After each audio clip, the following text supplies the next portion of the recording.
We're live. Yay! Live. Oh, so my thought was, as I was actually in here when I had the thought. So people like wind and lows, right? I mean, frequently they do. Yeah, frequently.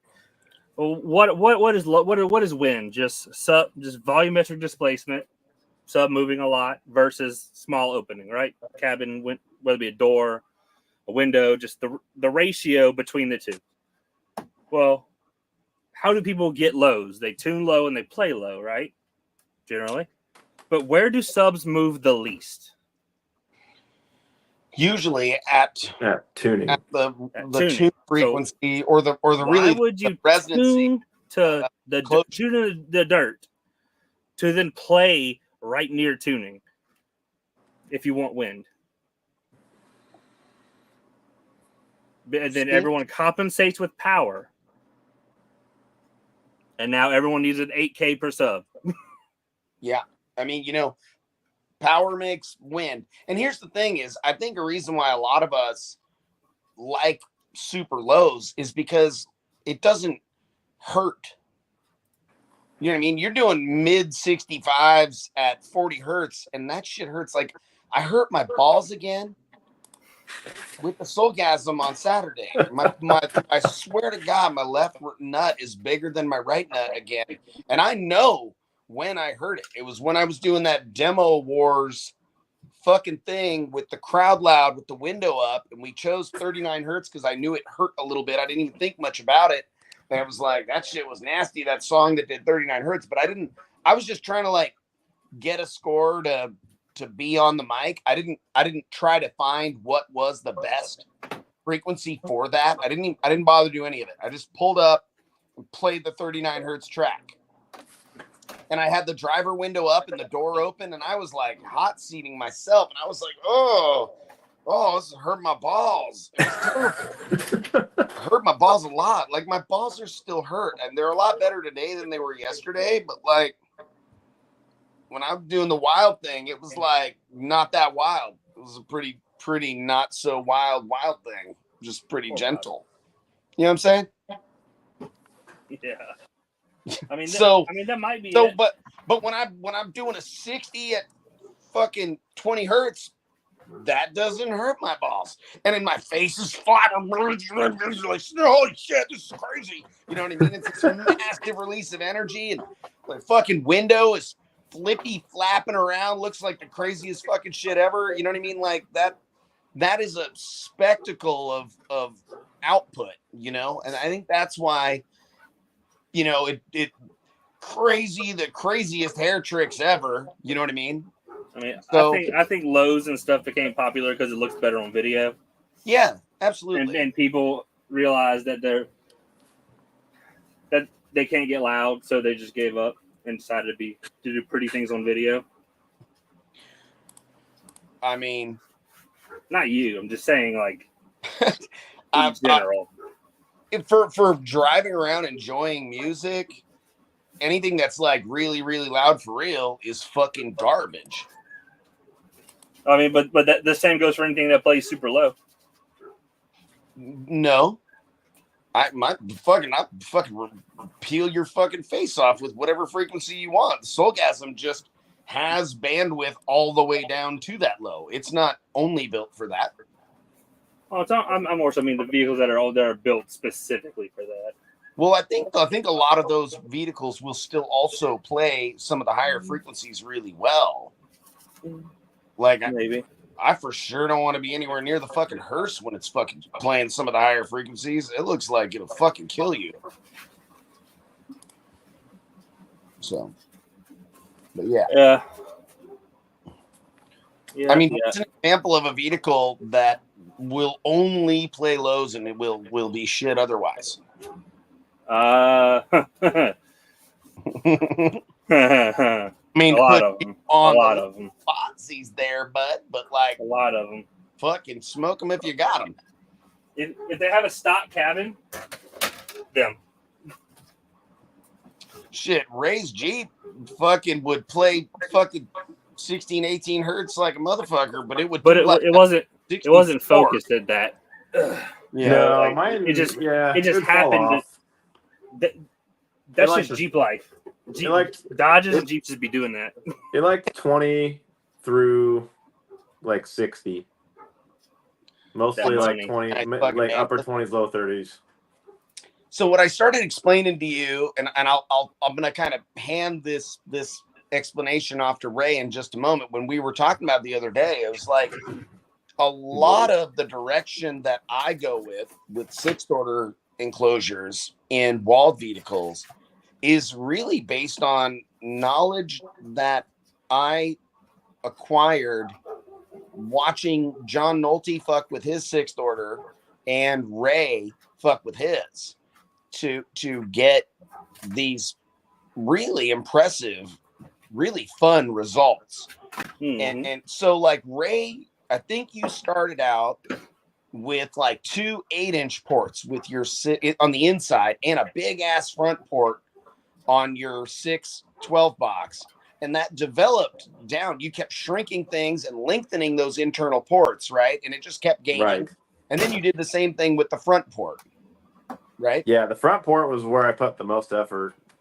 Rear ports definitely liked being small. Like you almost end up with a box that treats itself like a fourth order because of how small the rear ports are.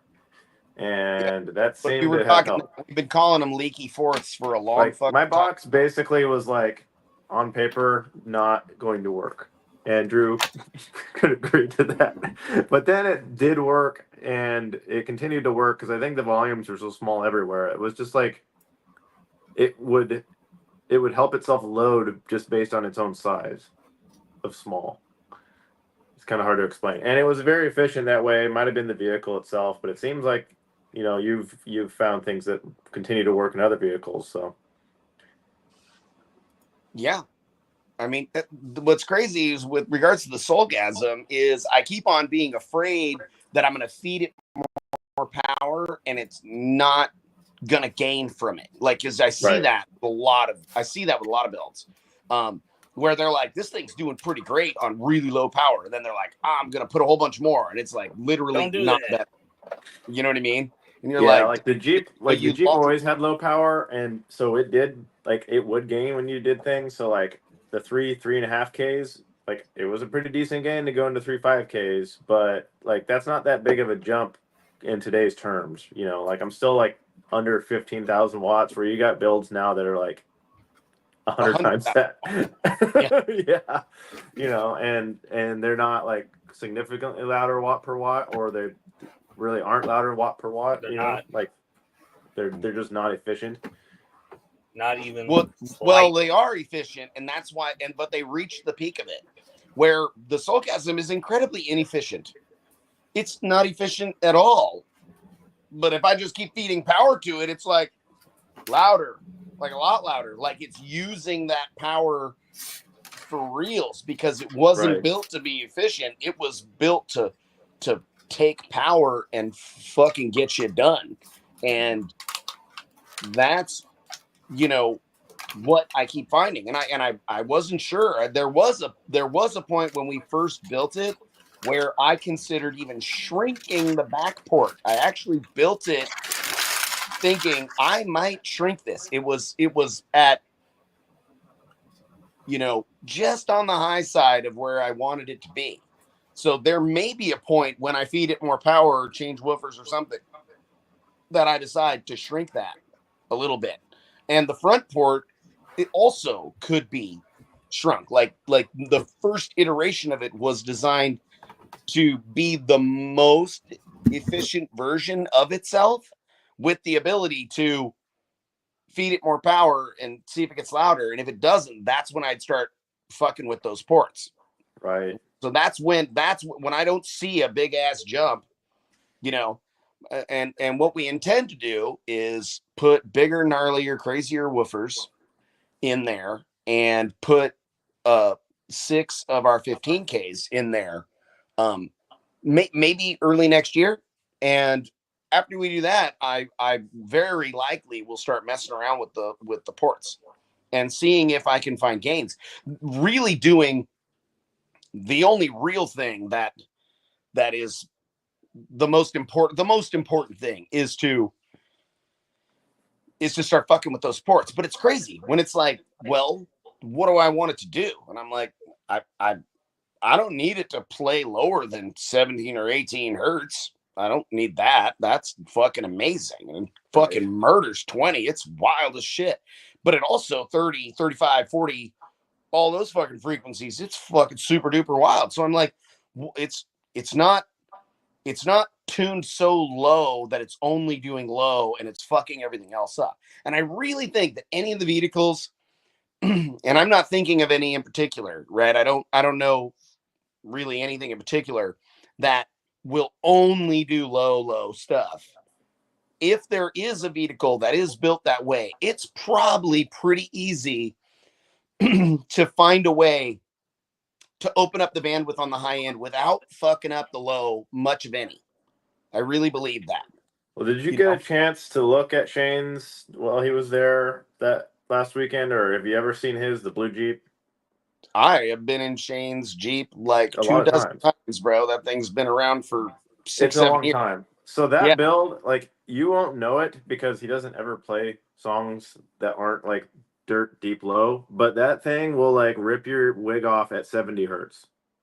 Right. And well, he'll never play it like that, but it does like 57s at 70 hertz. Like, it's insane. And it has a completely nice, pretty linear bandwidth all the way down. And it's even on just a single 9K. And it's just a single 9K. And it does, like, he's done near a 55 at 20 hertz. Like, it'll do it. Yeah. On Saturday, I think he kept it turned down. But that thing, because those subs could use it. They would love it. If he just threw babies them. In there, you know? It has more power in it. I remember when I built it, I beat the shit out of it before I gave it to him. And then the day he shows up, he starts playing it, and he's, like, afraid to even, like, get the clip light even, like, touching. And I'm over there just, like, go ahead and just let that just clip light. Yeah, I'm like, dude, there's, like, way more in this thing. Allowed a little bit. Just, and he never will. scratch out the clip and just make it say loud. Yeah. It's like when this is on, you're being loud. That's the other beauty of these the efficient builds was, like, I played it with a straight clip light all the time. Like, I never gave a shit about clipping. Like, it did not matter because, like, I was so much headroom. Those subs can take heat like that. The level 6s are fucking warriors in that regard. Yeah. So now the Green Monster was built essentially kind of a doubled version of that for the most part, except I couldn't have the appropriate port area on the top because it was the whole back window of the truck. You know that because you built it for me, right? Back then. So the Green Monster, the lower and upper chambers were just essentially double what that was. Because the original version, when I built that box, it was gonna put level 6s in it. And then I ended up working out the thing with the B2s, and we put those in there, and they performed very well. We were really happy with that. That thing was a super low end monster, but it was super nasty all the way to 55, 60 hertz. It probably could have played higher, but I had it crossed over lower because I don't have anything to fucking do with that. It hurt my fucking teeth. Yeah, I mean, Shane's, like, I know that his, like, has issues with power handling in those frequencies. Like, it will burn up the coils pretty quick because now the woofers hardly are moving. They're kind of, like, focusing on that upper chambers tuning. So you may not be able to, like, all day scream it at 70 hertz. So I don't know. I never got that far into, like, how do I make it, like, power handling efficient at this frequency? I never messed with it. That comes with this thing that we talk about with some of the builds where often you'll build something and you turn it on and it's like pretty goddamn good. Like, all right. Yeah. Well, Shane's was like pretty fucking amazing by most of our standards back then. Yeah, and now I did a lot of front port tuning, but gave up on the rest. If you started building different front ports and playing with back ports, you might find that it performs even better, maybe even all the way across the bandwidth. When we swapped out your front port and the new loading wall, and it was almost identical port area, we just made it like 3.5 inches longer, right? Yeah. It opened your bandwidth up more. It didn't change what your peak was, but it rolled off better each way. So it gave us a little more highs and a little more lows. just by making a smoother, more pill-shaped, slightly longer port. Yeah. So really it comes down to, man, if you want to, I mean, and all the guys that are competitors, what I admire most about like the SPL competitors, the burp cars and stuff, is that they're in there fucking whittling shit and covering it in the fucking foil tape, and they're waxing their ports, and they're busting their ass to find a fucking tenth of a dB everywhere they can get it. Oh yeah. That's the coolest fucking shit about the burp rigs. Even when it's like, it's some 2000 watt class and it's a guy with a fucking Civic and he's got like Frankie Smith. Yeah, fucking a billion fucking rolls of sound deadener in it, a bunch of fucking silver tape, and I built a different box, or I waxed the inside of it, or I coated it with resin, and all of that. I love that shit. Yeah, Frankie just got like within like 2 or 3 tenths of world finals, winning it in the trunk 1 class for IASCA. So 2000 watt, fairly like stock cabin style build, and he was going up against like the old EF Civic, like the old box Civic. He's got the newer EK Civic, where that car was never supposed to be all that loud. That's the same car I had when I was doing trunk, and I was able to do some stuff with it. And he gained a dB and a half this season alone, coming from like a mid or upper 149 at 2K to now 151 and change. Okay. Which is like the top of the class right now, or near it. And the main things he did were he built like a dozen boxes. Like he just tried every little configuration, and then he like had 2 identical boxes eventually that like one had a bunch of resin in it, like he did all the resining, and the other one he didn't. Well, oddly, in that car, it turned out the one without the resin did better. It did not like the stiffening up of the box. Like there's some like resonance or something that changed. Sometimes the fucking resonance, sometimes a little tiny bit of flex somehow helps. Like it liked it. And like it doesn't like being story. mounted down in the car. So like he did like a very like loosened strap scenario where he didn't totally like bolted the box down. It did not like it. It was so counterintuitive on everything he did with the car. And then like the last several weeks he made like substantial gains from just playing with the car itself. He gave up on the box at some point and basically was like, I'm gonna throw some sound deadener in places I've never even touched. And he went and did the rear quarter panels, the doors, and it started gaining like tenths at a time. Like it gained like 3 tenths in the last like couple weeks. Very cool. And it was like, dude, the car plays as much of a role in that as like the box. And it's like, I mean, like we knew that, but like, whoa, it weighed like miles of gains, like just in a few days, So it's kind of fun to watch people really get into the cars like that. Yeah, I mean, I have 2 stories regarding that kind of effort. Right? Is years ago on Turn Pro. I mean, literally like 23, 24 years ago, this competitor guy had a walled off neon, and he was a hard-working dude. He was very loud in his class. He was competitive, one of the top dudes. I can't remember what his name was, but he would always be sending pictures to everybody and showing what he was doing to his build and working his ass off. Well, he was like, hey, man, I found that my enclosure has pretty significant flex. Like, I got some issues.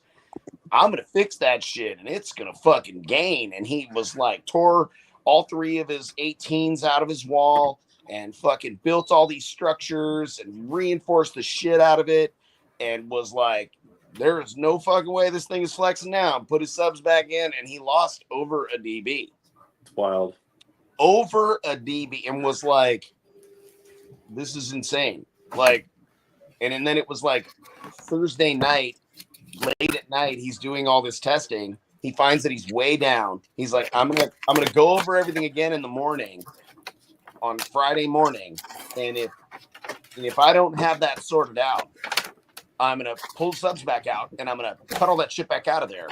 And that's what he ended up doing. He like made sure he didn't fuck anything up, and he cut it all right back out and he put it all back together. He tested it real quick. He was right back where he was before he started. It was like 2 long days of busting your ass to get nowhere. And and he was like, holy shit. And he was like, I just let it flex. I don't fucking understand. Like, why? And then my buddy Tim Bernyansky, he was really competitive. I remember Tim. I met him a couple times. Yeah. Tim's a 2-time base race world champion. Oh yeah. He's drove to finals across the country a few times, and he's a hardworking dude. And so Tim was getting a pretty good score. It was like a 49 with his 212s, and the back of his car might have been like a 5K or something class. I don't know what it was. And he was very competitive with probably like Frankie or somebody else, right? Right. This is 10 plus years ago, probably. And so Tim is like, I'm going to sound deaden my roof and my doors. And I'm like, okay. And he's like, get me like 2 of those big ass industrial rolls of sound deadener.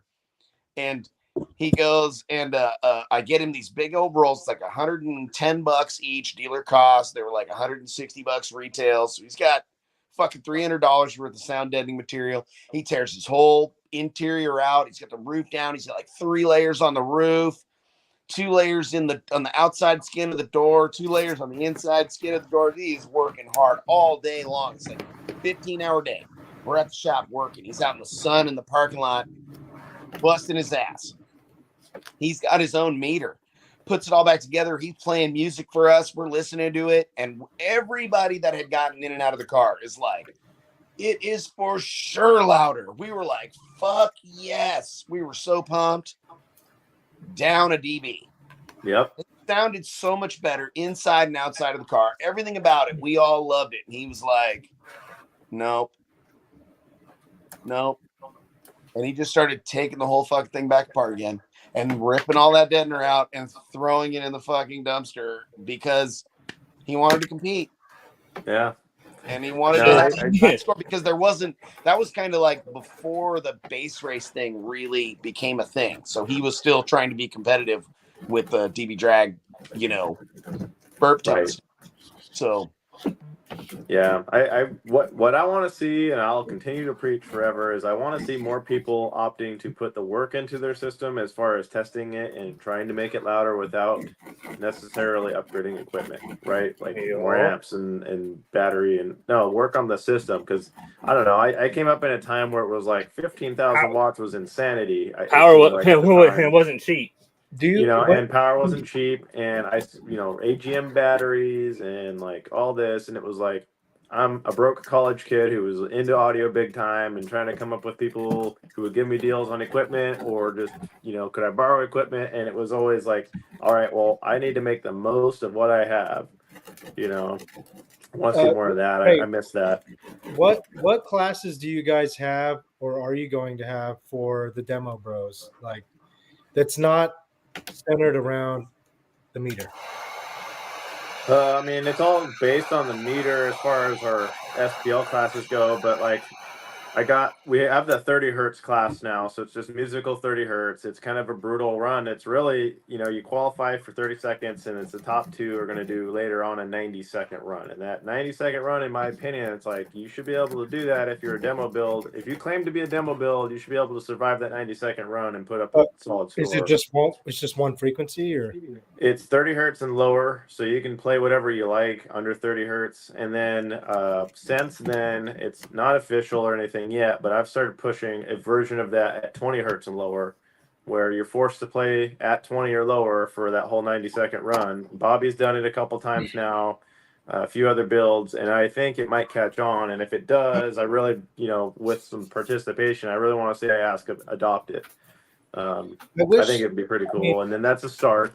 It's still, in my opinion, you're still just the person who's going to end up dominating that class is going to be somebody that's playing 30 hertz and only 30 hertz. And then same with 20. Nobody's going to play under that. And then that's all they're going to do.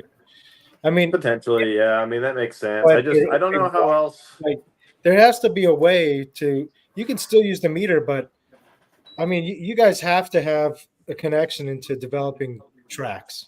No, what would have someone develop a track that plays a bandwidth of frequencies, like the exact amount of time throughout a minute, and it just loops like 23 to 55.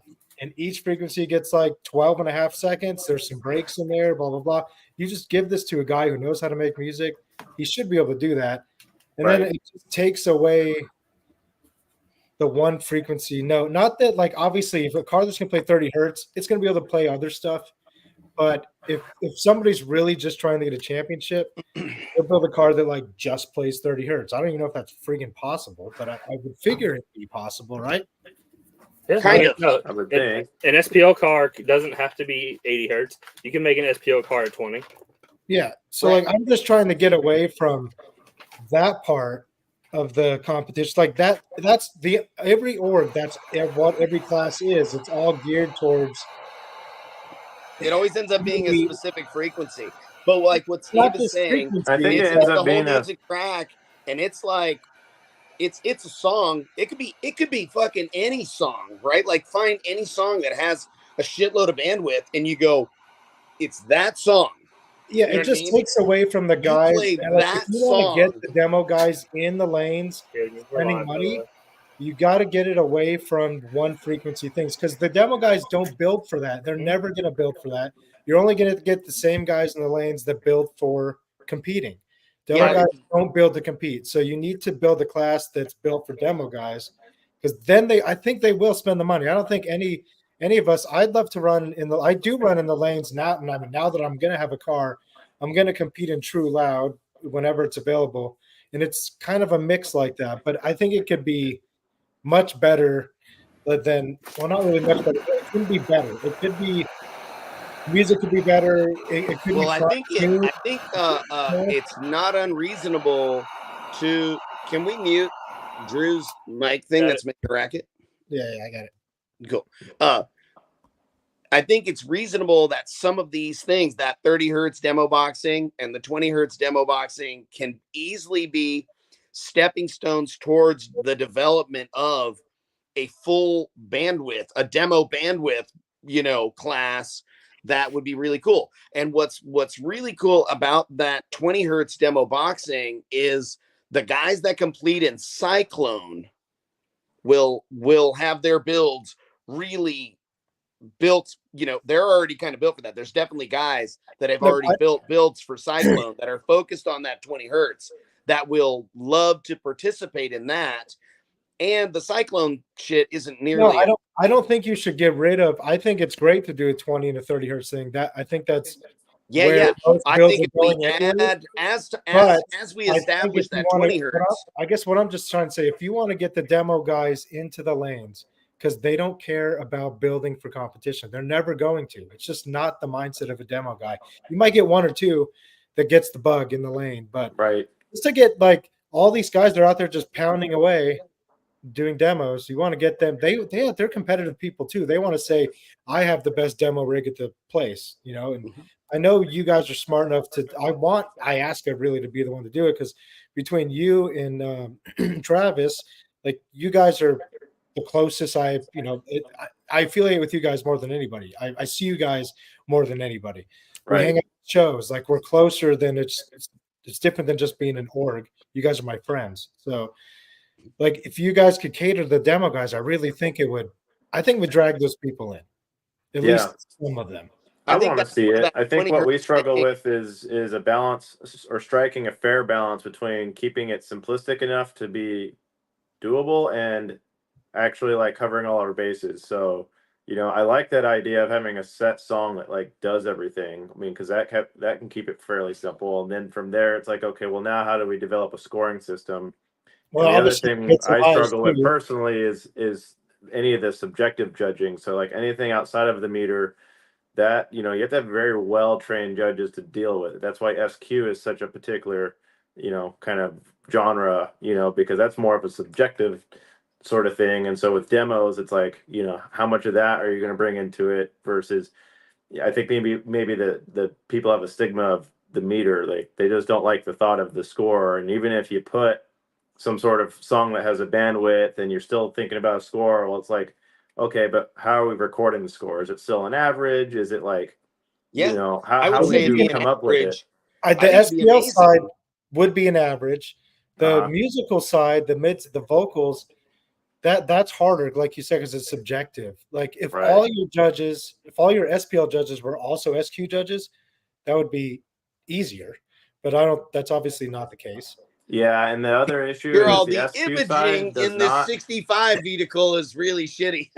Yeah, the SQ guys don't want anything to do with the SPL stuff. Like I got a comment on a video the other day. I was listening to one of the builds at the show, and like freaking Harry, he's one of our SQ guys down in Phoenix, and he's like, "I hope you're wearing hearing protection." I'm like, "Oh, come on, man! Like we don't do Harry, that." I hope you understand that you're wrong. Actually, like as brilliant and as awesome as your car is, you have no fucking idea what you're talking about on this subject. Thanks for Well, playing. okay, when if you go back to when I was younger, like, and there was install points and all that stuff. Bobby, you obviously remember all this stuff. Like that could also be part of the demo class. Like there needs to be some sort of. Well, stuff maybe those are things that we can build on. Like all at once would be really challenging to work out all the parameters. And here's the thing is with regards to most of these people, they're so fucking whiny that as soon as you throw too much of a curveball at them, I think that's why this 20 hertz thing. Well, it's not for those guys.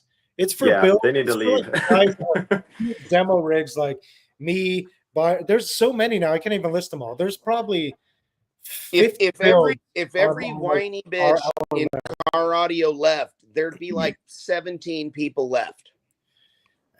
I just like, I don't know. I think I've had to make posts about that. Like literally just don't show up if you're going to be a pain in my ass. And then there's the group of people who are a pain in my ass, but they don't know that they are, and they think they're just being helpful. It's like, you need to tell them, come on, dude, guys. speak up. Be like, hey, bro, no, I like you are this fucking thought. killing me right now, dude.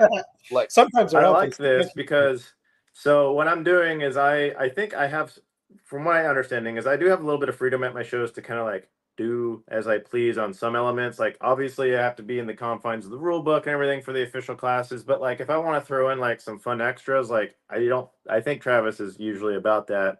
So that's why I'm like, okay, I'm going to experiment with basically it's not changing much of anything of an existing format we've developed, and just changing it to 20 hertz. And like if that takes off, then cool. Like I could probably recommend, hey, we had like 6 or 8 competitors that were consistent all year digging this thing. I think you should try it nationally, get it involved, and it doesn't change any existing rules. That's really easy. And I think that's an easy pitch.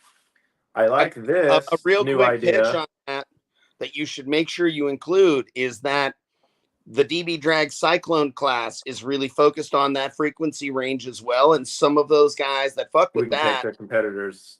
They'll just also compete in that. It gives them something else to do there at the event when they pull up and they're like, damn, IASCA doesn't have anything that works well with my 20 hertz SPL rig build.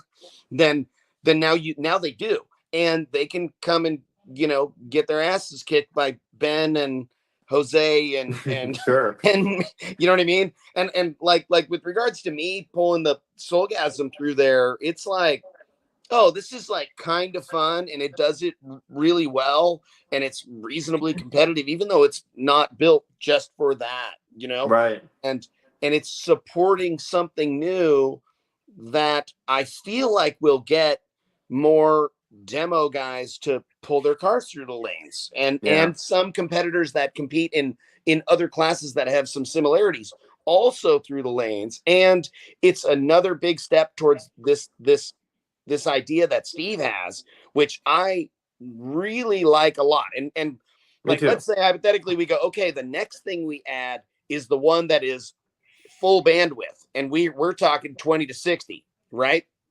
And and you just find a fucking song that really plays everything in there. I had 2 of them made, and I asked it. USAC uses them.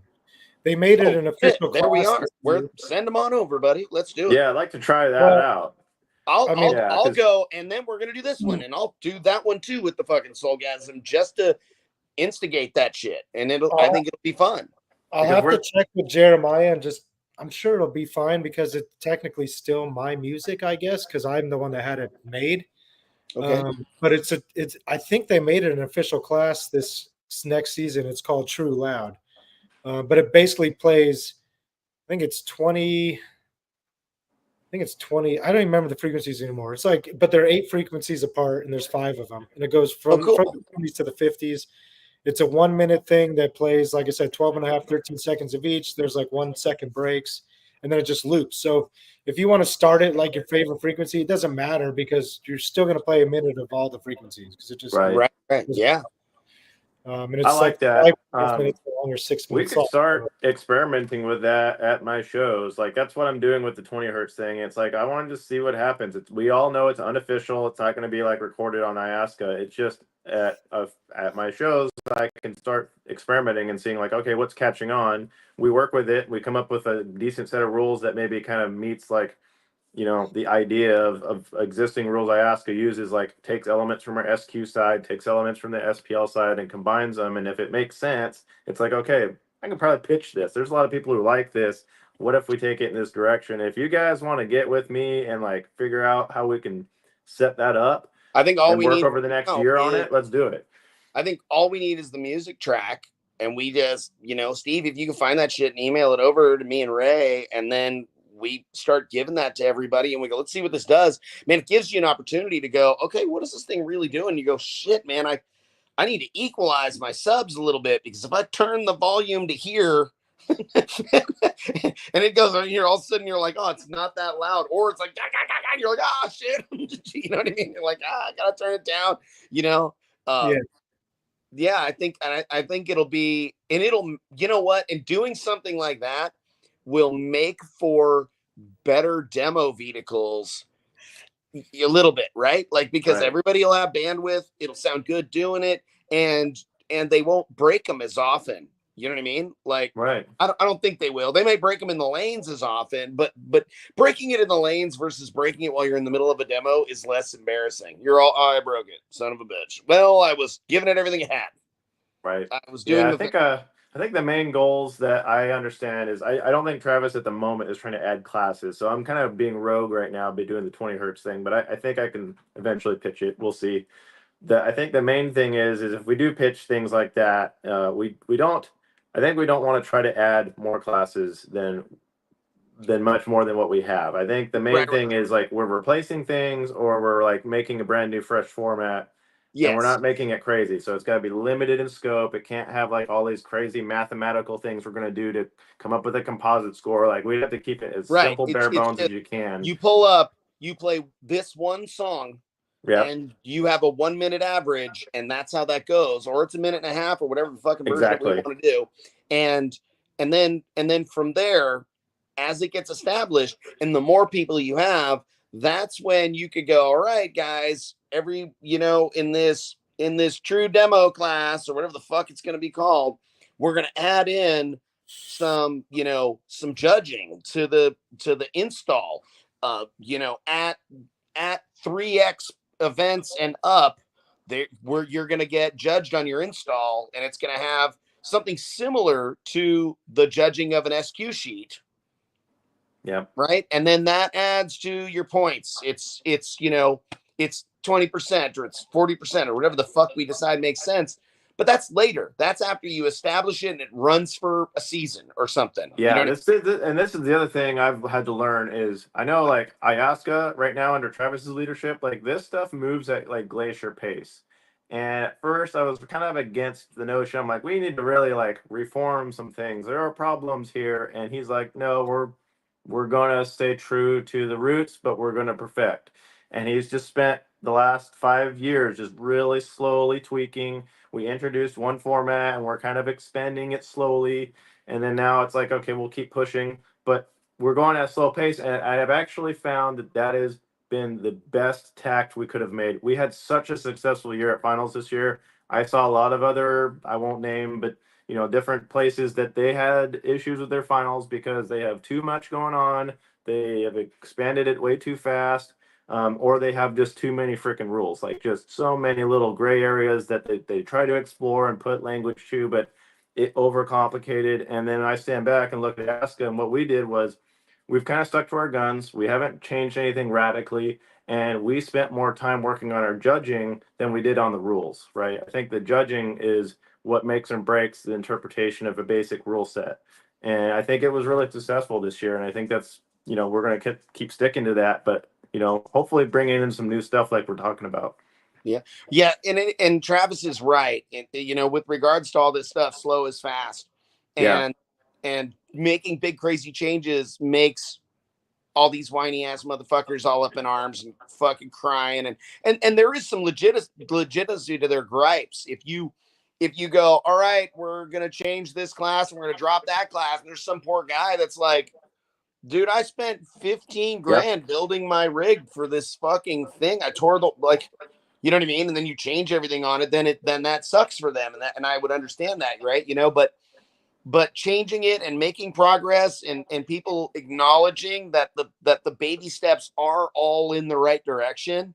At least overall, right? Some people are like, shit, I was kind of off in the fucking fluff of that gray area, and now this little pivot has kind of fucked up what I was doing in that class, but I got to just work a little bit to get back legal, right? Right.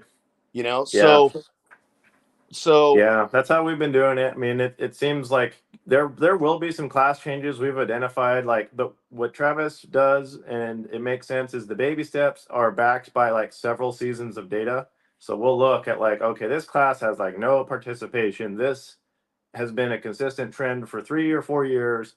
Now I think we have some reason to actually touch it, because I think we're more concerned about competitors that we have and not disrupting them, like you were just saying, like kicking them out of a class for some one rule change. We're more interested in preserving those people and keeping them, you know, their builds can't change like the rules can, right? It takes a bunch of work on their end. We are more interested in them than we are in like collecting a bunch of new crybabies. You know, like people are just going to jump in, and just because it's the trend of the moment class, you know, I think that's one thing to keep in mind. We'd want to probably add some things, maybe. I don't know his exact mindset. I'd like to see things added, but we do it at a pace where it's very well thought out. I like to think that, well, my idea that I'm thinking right now, I would love to see a progression where that 30 hertz demo boxing and 20 hertz demo boxing kind of become a thing. And then probably over time, the true loud or the true demo I like that. I like that. The could true take loud over, and both of those would Well, fall True off. Loud's already The taken. whole fucking things. Oh, that's already a thing. That's what USAC's called it. Okay, because I like the name Right, of that. right. That's cool. I don't want to steal anything that they're doing, but I like the Well, I concept mean, of all this. you could. I don't think it would be a problem to adopt Well, a very similar format. Maybe if you even think still about call it, by the same look, name. if you think about it, if you want people to cross over from org to org, like it's easy because they're playing a frequency. So Right. if you made let's say this song, these two songs I made, it's the same. They're very different songs. One's like a lo-fi song, and one's kind of like a rap beat. I mean, they're not super different, but they're different. So you can choose to play either one, but they have the same basis behind Amount of all the frequencies of output. Right. Okay. And you might play with one and the other and see if one's a touch louder at one point or another. But I mean, like, if all the orgs adopt a class that's similar, it's kind of, you can make it like a burp, because all the burp classes are the same except for the mic goes. You're still doing the same thing. Yeah, exactly. So, like, you would be able to have crossover. I mean, maybe some other orgs need to talk about, and maybe put their egos aside for a second and do something like that. I don't know. Yeah, I think that having it go from org to org, I mean, you know what I mean? Like boxing has a whole bunch of different sanctioning bodies, and they still all follow the same rules. And at many boxing events, it'll be like, these guys are fighting for these 4 fucking titles. You know what I mean? Like, yeah, that'll never happen in car audio. There's not enough of a governing entity. No. I'm not saying that would be the case. I'm just saying that you could have a class that is very similar or the same as another class, because I think people will really enjoy competing in that class, and having a couple of orgs operating with something similar is a really good fucking idea. You know? And I would say put the mic on the fucking headrest. Yeah. Yeah, and I will say, like, IASCA's point of view, from what I've gathered too, is we're more into like the consumer and the crafter, the installer person who wants to like have a nice, complete, well-rounded build at the end of the day. So like, love the idea of crafting classes towards that. I think what that does to some people though is that they come out of like another org and they come over and they're like, well, why do I have to be in this ultimate class if I'm missing a kick panel piece or a trim piece or something? It's like, well, because our standard is we want to see like excellence of car audio. We don't want just like the random like thrown together build last night, you know. So I like that we can try to strive towards that, but then we also are finding that we kind of have to like also bend a little to the will of those people, because like what you're saying, like that's the only way to get that crossover sometimes. So it's kind of like there's two differing like sides that we're fighting right now as far as like how do we view things. And with regards to like the demo classes, it's just fucking wide open. It shouldn't matter shit of, and that's what we did that what for, level was we let it kind of be wide open. What's that?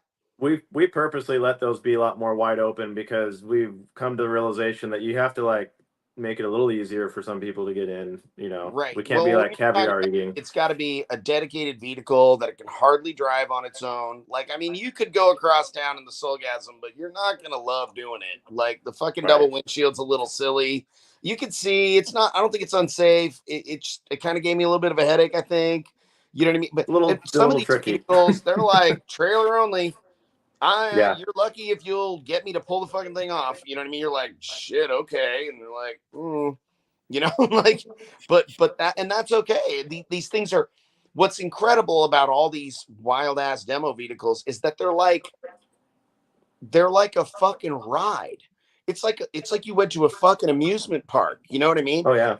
When you know, we're lucky us, we're at Gately Audio all day. We can do a little bit of demos there, and we get like customers or people from the tattoo shop or something, and they like walk outside and they see the back of the Ghillie or the Soulgasm wide open, and they're like, "What in the fuck is that?" I'm like, "Those are amplifiers." They're like, "Really?" And they're like, "Do they need all that wire?" You're like, they need all of that fucking wire, and they're like, what is going on? You show them inside and you're like, you want to get in? They're like, I don't know. Is it going to hurt me? We're like, a little bit, but I mean, it's not going to kill you. I'll be right here, you know? And you're like, and then they almost all are like, this is a crazy experience, or this is like a ride, and that's what's fucking cool about these things. And maybe having some numbers go along with what these crazy fucking things do, you know, where like somebody's like, dude, I got in the Slam Halen and that thing was like so loud I couldn't take it. And you're like, yeah, that thing does like a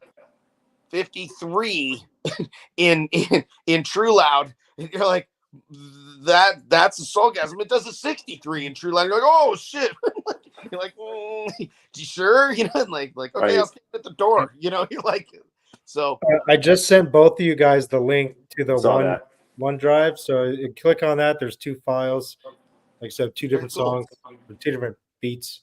Here we go. Well, I'm gonna check that out. Maybe we can maybe we can start again tinkering around with something. Like I said, they're my tracks, so technically I can let any org use them, I guess. If USAC's use them right now, if you guys want to use them, I don't care. I like the idea that IASCA and USAC would both be using it, because it could really, like, if both of these orgs are running a very similar class, that's really going to help it jump a lot. And you know, I mean, shit, how many events do you go to now where the demo rigs are outnumbering the competition rigs? And so if you get half of them to do it, you know what I mean? If you get just a few of them to do it, bam, you got half. And then pretty soon that's what like, I did. What are you doing, odd man, out ass motherfucker? Let's go do the class, you know? Right. I structured the Rolling on the River event this time around specifically to force you to buy a class. Like, it was a part of the gate entry, and I think that was pretty nice because like it got a lot of people to at least like, okay, I'll drag it in there. And it seemed like everybody that did it was most of your crew too. They looked like they had a good time. They got to kind of learn a little more about their build. We let them do some different sweeps and kind of test it out. And it's like, hey, if I'm at a smaller event, I got the time. Like, if you're going to come in the lanes for the first time, you want to learn about your build, this is the time to do it. Like, I, as a judge, will help you. Really well. Like, I think it's awesome. All my guys enjoyed it, and they were all like a little bit like, damn, dude, that's kind of a little embarrassing. I need to do something. And I'm like, you just need to learn how to play with it and make it loud. And if you can find a way to do that without fucking up how musically enjoyable your build is, because like Brad's Fifth Element Benz sounds incredible and it hammers, and the Slam Halen, it sounds incredible, it fucking hammers. The Monkey Box sounds really fucking beautiful, and it's super fucking hammers, but none of them are like really incredible numbers compared to many other vehicles with similar cone area and power, because they're built more to sound awesome and be enjoyable. But I mean, that's one of those things where all of those vehicles could go into that fucking true loud class and probably be really competitive compared to many other vehicles that are SPL rigs that are trying to do burp tones and play bass race and things of that nature, right? So I just got a text from the head judge, Scott, and he's probably watching, so I won't say exactly what he said, but he gave some hint as to he likes this idea. Sweet. Which is good. And his background was that he had originally introduced the demo boxing a few years back in his area. He had a lot of competitors that were like, we want something kind of more like this. And so we developed this 30 hertz class. You play the whole time. And now I'm kind of trying to push the 20 hertz version of that, as you know. And then hopefully I get with Scott and he's like, I think that's a cool idea too. And he might start poking it in his area. And then it sounds like, this idea of ours, maybe, we continue pushing it, because like his point of view, my point of view, hopefully Travis as well. It's like, ultimately we are trying to serve the competitor base, and some stuff needs to get, revamped. We want to bring an organization that's been around since the beginning, right? 1989. Like people are like, what's IASCA? Where'd that come from? Is that new? It's like, no, this was like the OG. That's the OG along with USAC. Yeah. Like those were the two originals. DB Drag and the others, they were later on, and they took and ran with great concepts, but now we have to take, what we have from the original, and we need to modernize it. We need to bring it to the 21st century. It's 2024. Guys want to do this. Equipment can do this. This is the stuff that's readily available off the shelf. Let's cater to what the current market is, right? So I think we're definitely thinking ahead in those regards, and then we're also sticking to our guns, like I said earlier. Like we're definitely keeping the roots where they are, but we're pruning the branches. No, I know when I go to shows, like I love watching the finals of each of the classes and stuff, because it's exciting. You could tell each one of these competitors has really put their time into their rigs, and it means a lot to them. So I think it's going to go both ways. The guys that are building these awesome demo rigs, they want to show it off. They want recognition for it as well. And they're going to get love from the competitors, and they're going to give love to the competitors, the hardcore guys as well. It's going to go both ways. Yeah. And, and some of the guys that want to compete in a class like this that are like, dude, I got a fourth order build that I'm really not trying to play anything below 25. I mean, like, bro, you need to get in there with your infrasonic filter and just keep on tuning that until you can really lean on that song. And when it throws that low note, your vehicle just won't produce it super heavy. It'll produce it.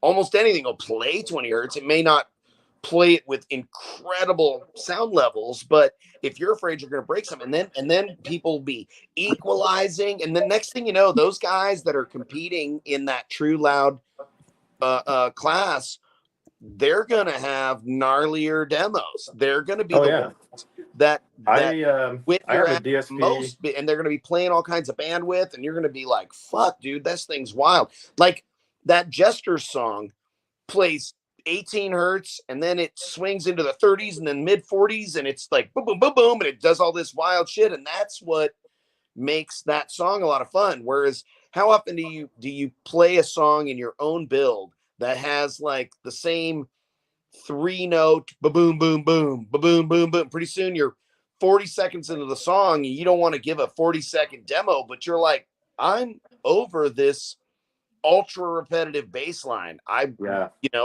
It would be more fun if it was something that changed up quite a bit. And a lot of vehicles, you got to be really careful about how low something will swing, or even with regards to when the Soulgasm had a regular windshield in it. If I played 55 hertz, it was fucking done. So Yeah, and I think this could really lead to a lot of development in these rigs and get people to do all the type of testing that we started out this whole conversation with when we were talking about how these crazy boxes develop and you know and what works real world might not even really resemble what we found on paper in the front end when we started designing some of these things. Sure. And that will, and then everybody be sharing all this knowledge. They'll be like, how the fuck did you gain a full dB average in fucking crowd loud without changing any gear or voltage or, you know, and guys will be like, dude, you won't even fucking believe it, dude. I I broke a sub and it got louder. I don't know why. It's like you never know what the fuck is gonna do it.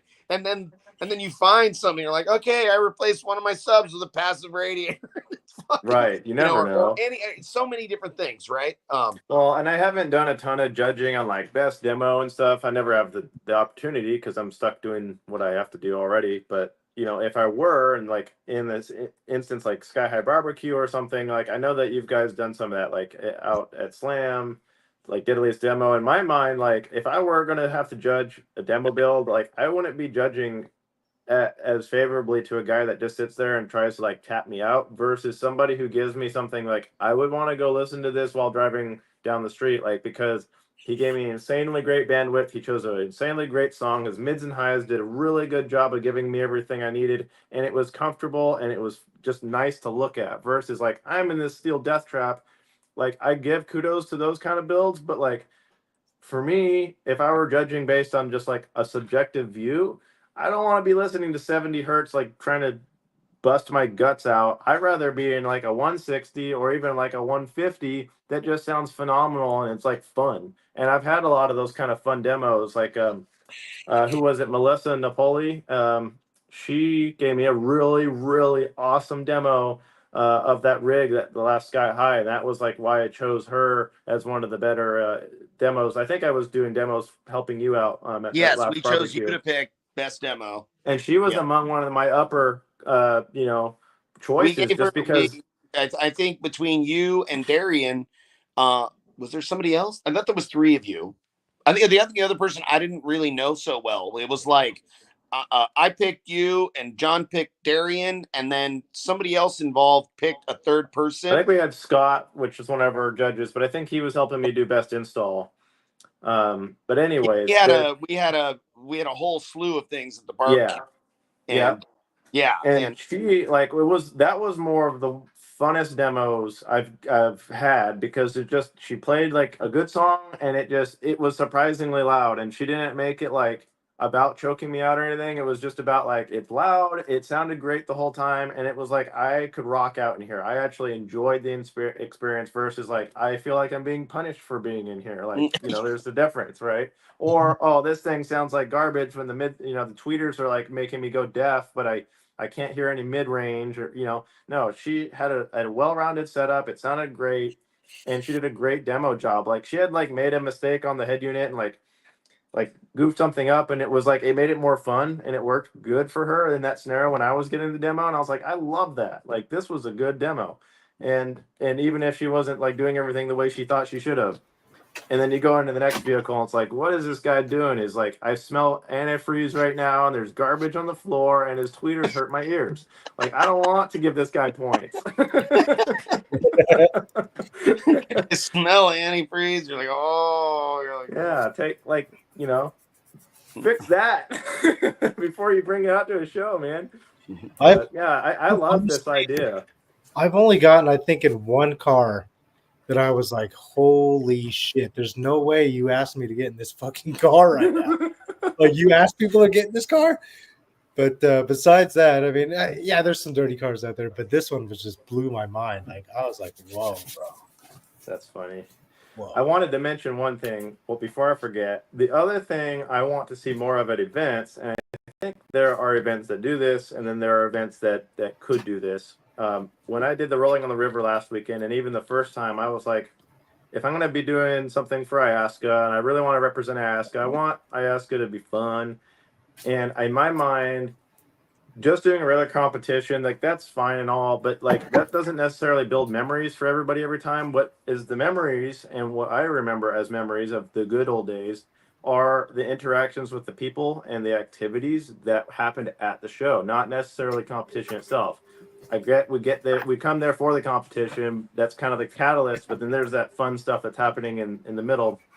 And so then I came up with the idea of we're going to do a box toss. We're going to chuck a subwoofer box as far as we can, and whoever throws it the furthest wins. And there's like hardly any rules other than like you throw it from here, and however far it got is how we mark it, and keep it simple and fun. And we did that, and now we've done that twice successfully with one of Bobby's boxes. It got chucked like 20, 30 feet in the air, like 50 40 times.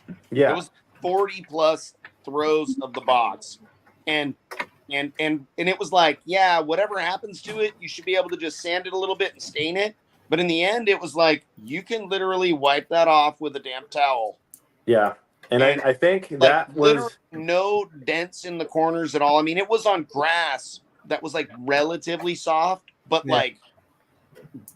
but I thought the corners were going to get banged up a little fucking bit, but none. And the guy who won it like was stoked. He told me today, he's like, I'm putting this in my brother's car. It's awesome. You know, like it was in great shape. It just needed a little stain touch up and dust it off. But like, I look around and you'll see the videos when they come out, but you look around and like the crowd of people, like that was the biggest crowd in a single place the whole entire event. And they were all laughing. They all had smiles. It was the most fun for me as a judge too. It was just awesome because it was so basic yet like so interactive. Everybody was doing it, and I think that is what we want. Hysterical, like the people's box throwing techniques and like Jose Ramos is a big, strong dude, right? He's a big man. He's very strong. He's pretty fucking coordinated, and he was like, I'm going to do this. And he was like, going to throw it over.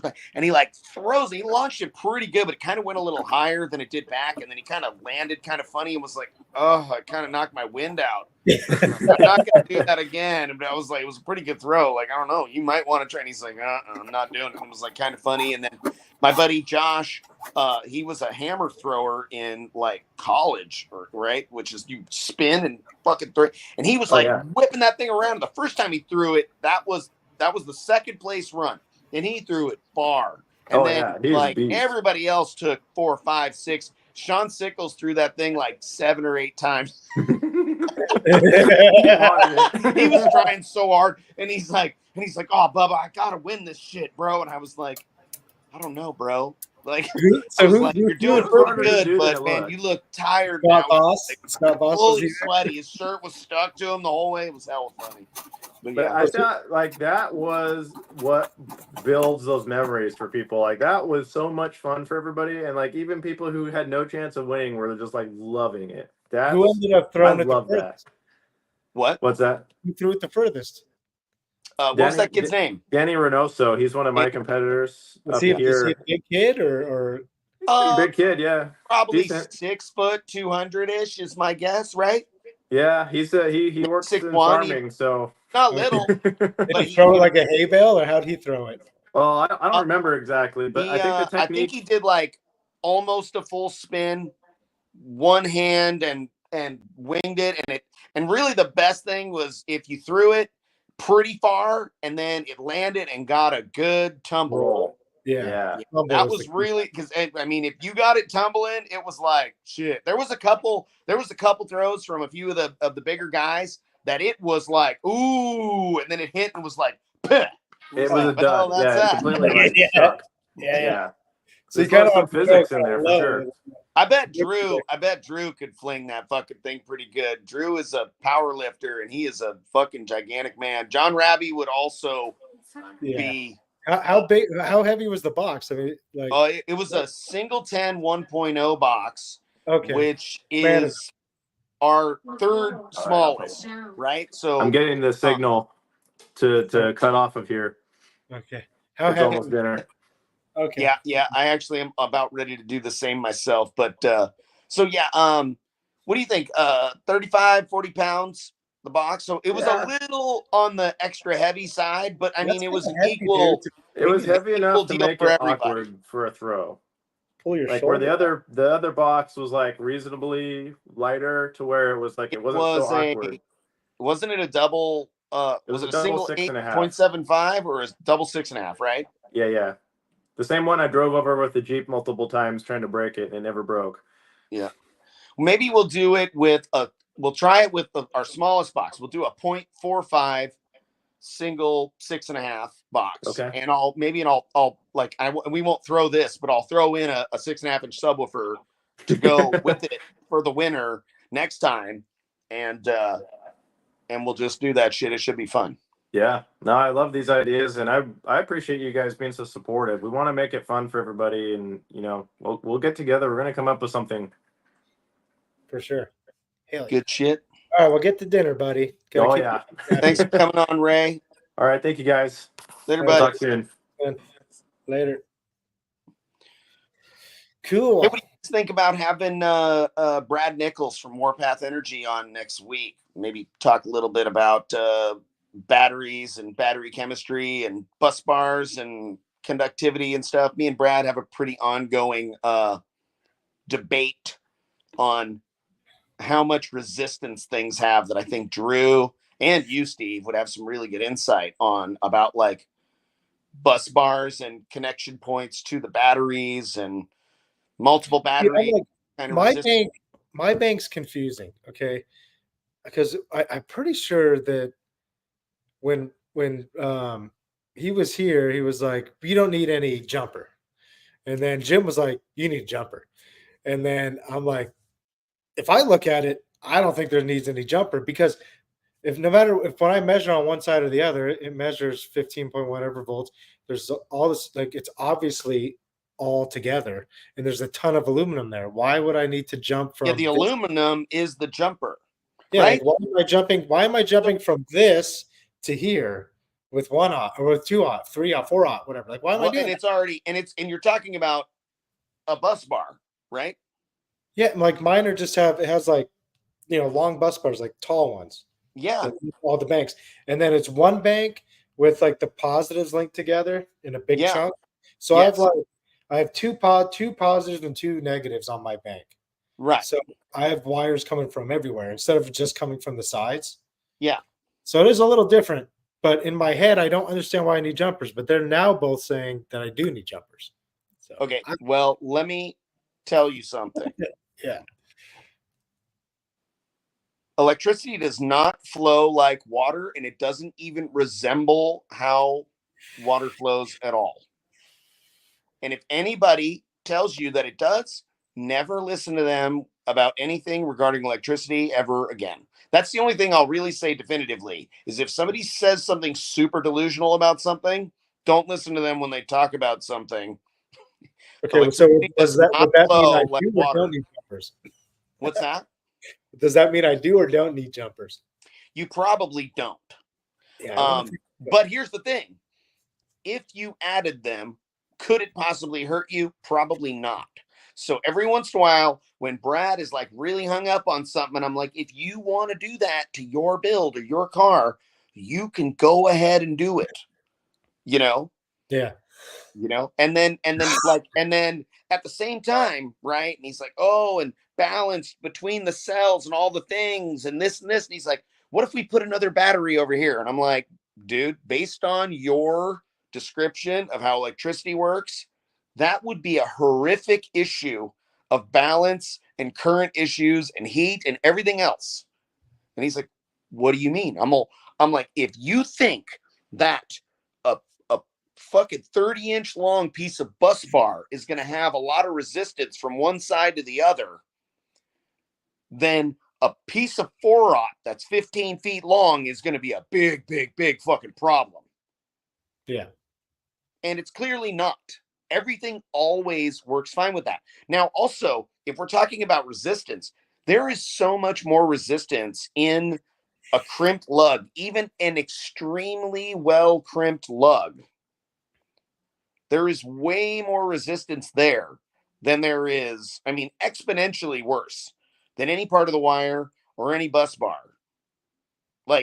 And even that. What would be a way to test if I would need a jumper or not? Is there any sort of could I clamp, do I clamp something? Where? I would thermally image it. I would look at what your battery does with heat. But I will tell you that you will likely, if you're really working that hard at all and you're generating heat anywhere, it's going to be in your crimped lugs. It's going to be where my and that's where you're going to see, and you're going to go, look, see, there's those cells are warmer, and you're like, yeah, well, there's a hot ass lug right there connected to a piece of aluminum connected to it an inch away. You're going to see more heat there. Yeah, and so that's. What do you think, Drew? Talk to me, Goose. What you got? I don't think it's. No, I mean, solid metal is going to be the way to go. Yes. So you're fine. Yeah.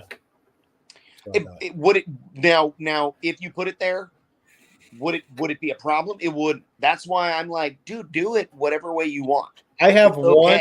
It's not a problem to do that when they go, oh no, you have to have, if like when let's say you had a fucking battery that had, a 40-inch bus bar on the top that was positive and a 40-inch bus bar on the bottom that was negative. Now, I have no idea if there's a battery that resembles that in any way, shape, or form. I'm just saying, hypothetically, that's what you have.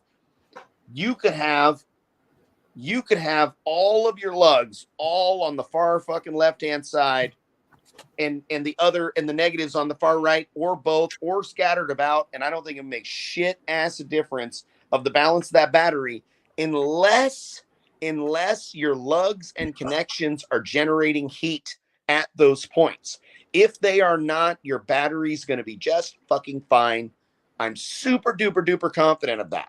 The only thing that I think when people are like, no, dude, I see heat come from those. And I'm like, you see heat coming from the fucking lugs way before you see anything happening to those batteries, because a fucking 2-inch wide, 3/4-inch thick bus bar, 40 inches long, is going to have immeasurable resistance from one end to the other. You will not be able to measure that resistance.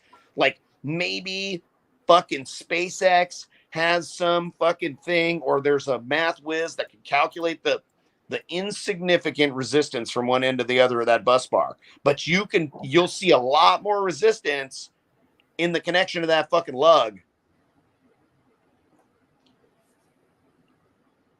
Got a little bit of like scary movie cam situation going on with Steve. Steve, you're muted. You know that, right? Can you hear me now? I can hear you now. You've been muted for a couple minutes. Yeah, I wanted to mute while the garage went open. No, yeah, so that bar right here, this one. Yeah. That's like the common positive. Yes. So this is one bank, Uh-huh. 2 banks, 3 banks. Here's another common. That's the common negative. Okay. And then the positive on this end, negative on that end. So it's negative, positive, negative, positive. Okay. That's how it's set up. This, I have one jumper. This one right here goes all the way down to that guy right there. Okay. So what's cool about that, based on that, right, is I bet, like, when you got that thing full fucking chooch, right? And now we have to keep that shit out of the sun, right? Like we'd want to do a test. Ooh, somebody bought a fucking bunch of shit. Sweet. That was a good one. Oh shit, I fucked up. Sorry everybody, hold please. I'm coming back, I promise. There I am. Okay. Sorry, I got distracted. Somebody bought like $3,588 fucking something on my website. Super fun. Check this out, Bobby, real quick. Look how clean my garage is. What do we got?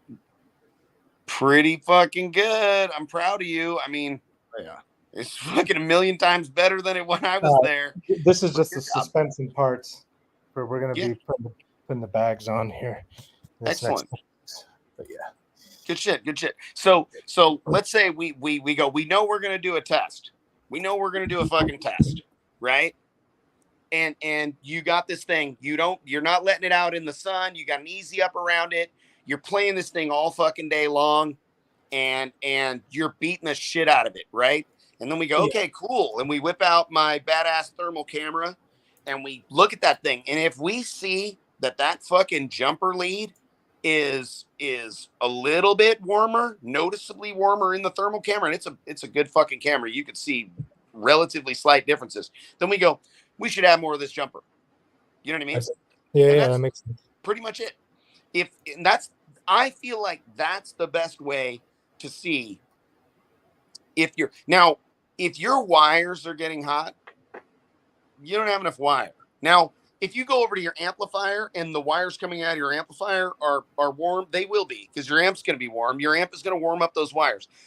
Your wires going into your amplifier are a fucking better heat sink to cool your amplifier down than any heat sink you could possibly have on there. Like, no matter how much fucking crazy amount of aluminum and thin surface area that my Gately Gately amplifiers have, that's coming on subwoofers soon. It's coming real soon. No matter how much heatsink is there, the power input wires are pulling more heat out of that amplifier than anything else.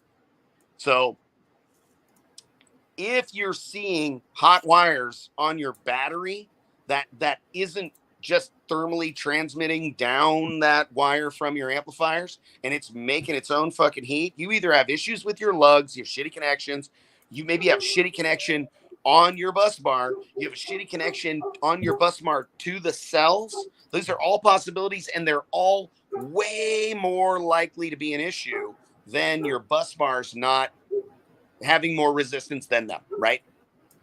So and like, okay, and some people go like, what is your knowledge of this shit? And I'm like, well, I did some fucking electronics engineering technician stuff in a fucking previous career, and we had to make sure that these high voltage things weren't melting themselves down and making fires with these mass spectrometers that we were working on. And I have a reasonable understanding how the electrical fields work, and I'm not an electrical engineer, but I worked as one, like, so yeah.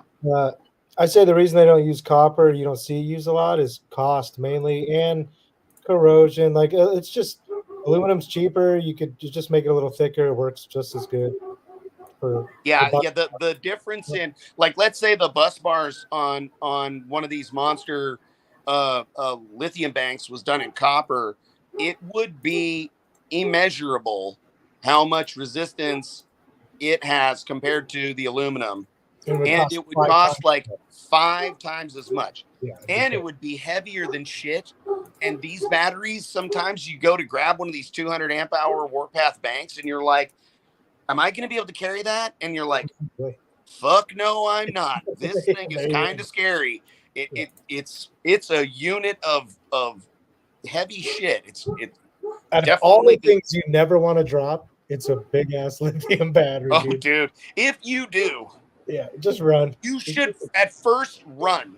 Run, and if it's not on fire right away, come back, move it away from anything you really don't want to be on fire. Yeah, get the fuck out. And then I don't know what to do from there. Maybe we should ask Brad how to deal with that shit when he's on the show. Let's say hypothetically you fucked up real bad. Like, that's a question for Brad next week, right? It's like, what the fuck do we do, right? And not that Brad has experienced it, but what do you got? Are you doing that test for us, Drew? I got one of these little slave switches is being weird, so I might have to go grab one of the other ones tomorrow. But so one of these is bypassed, like the preamp. The other one isn't. But one of them's fucked up. Well, the one that isn't bypassed is the one where the slave switch isn't working right. Oh, well, shit. But I have 9 of these amps, so Right, yeah. I'm just tinkering. That's awesome. So this is the phase response of the 2 amplifiers up top. That's one of them bypassed and one of them not? Yeah. Okay. Oh, after I tried to get them, I set the crossovers on the DSP, controlling the second one to make them close. Like, this has subsonic that is absolutely on. Let's see. I figured I would just show you what I'm tinkering with. Yeah. Okay, so talk us through what is the green and what is the blue and what is the red and what is the yellow. Okay, so I can make them match these, like the colors. Okay, so I need to make that red, green, and the What? What? I'll make this one red. Trace settings, red. Okay. And I'll make this one green. Settings, green. There we go. Merry Christmas. There we go. Okay, so what do we got? So what is the top? What is the bottom? Again. So red is the amp that is in slave mode, quote unquote. Okay. And green is the one that is in normal, just with the crossovers wide open. So like no subsonic, no well, it's all the way up. They're both all the way up, all the way down, right? So they're very similar. They're very similar because they're very similar, right? But let me show you what the Which one is green again? No slave or slave? give me a second.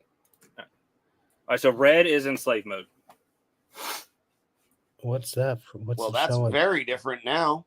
That's just, oh, because I turned off the crossovers in the DSP. So what you're looking at, this is the response. So this is playing pink periodic noise, which you might want to play white noise, but I don't think it matters. So red is completely bypassed slave mode, and Yeah. the green is Yep. you have Green is going through the input in master mode. Okay, and then where is the gain on the green amp? I'll just turn it all the way down. What are the two graphs There you go, showing? all the way down. What's So top what? is phase. Okay. So people are talking about phase alignment a lot. That's what electrical phase looks like. And then down here, if I put on regular pink noise, it'll make more sense. There you go. We were looking at pink periodic noise, so Max was able to tighten it up. And when you put them both in slave, do they match up? Let's see if I can get this other one to. I said one of these is having a weird thing with the slave. Switch. But I have 7 more of these amps. I just didn't get a chance to test these. Test this one yet. Hey, so real quick, Drew, my brain is doing some shit right now, and I'm like complex deduction. So stay with me here. Steve is going to be with it as well, and probably many of you watching. What I'm taking from what you showed me there is when we're in slave mode, the gain is wide open, right? Now, No, we know actually. what? So I just found that out. Well, so yeah, this slave switch isn't going to work. So I'll be able to demonstrate that. I'll go live again tomorrow, so I can show this again. But this is going to be 1 amp one amp normal, 1 amp bypass, and I can show you like the output differences because they are not. Like we assumed that they were wide open. They're not.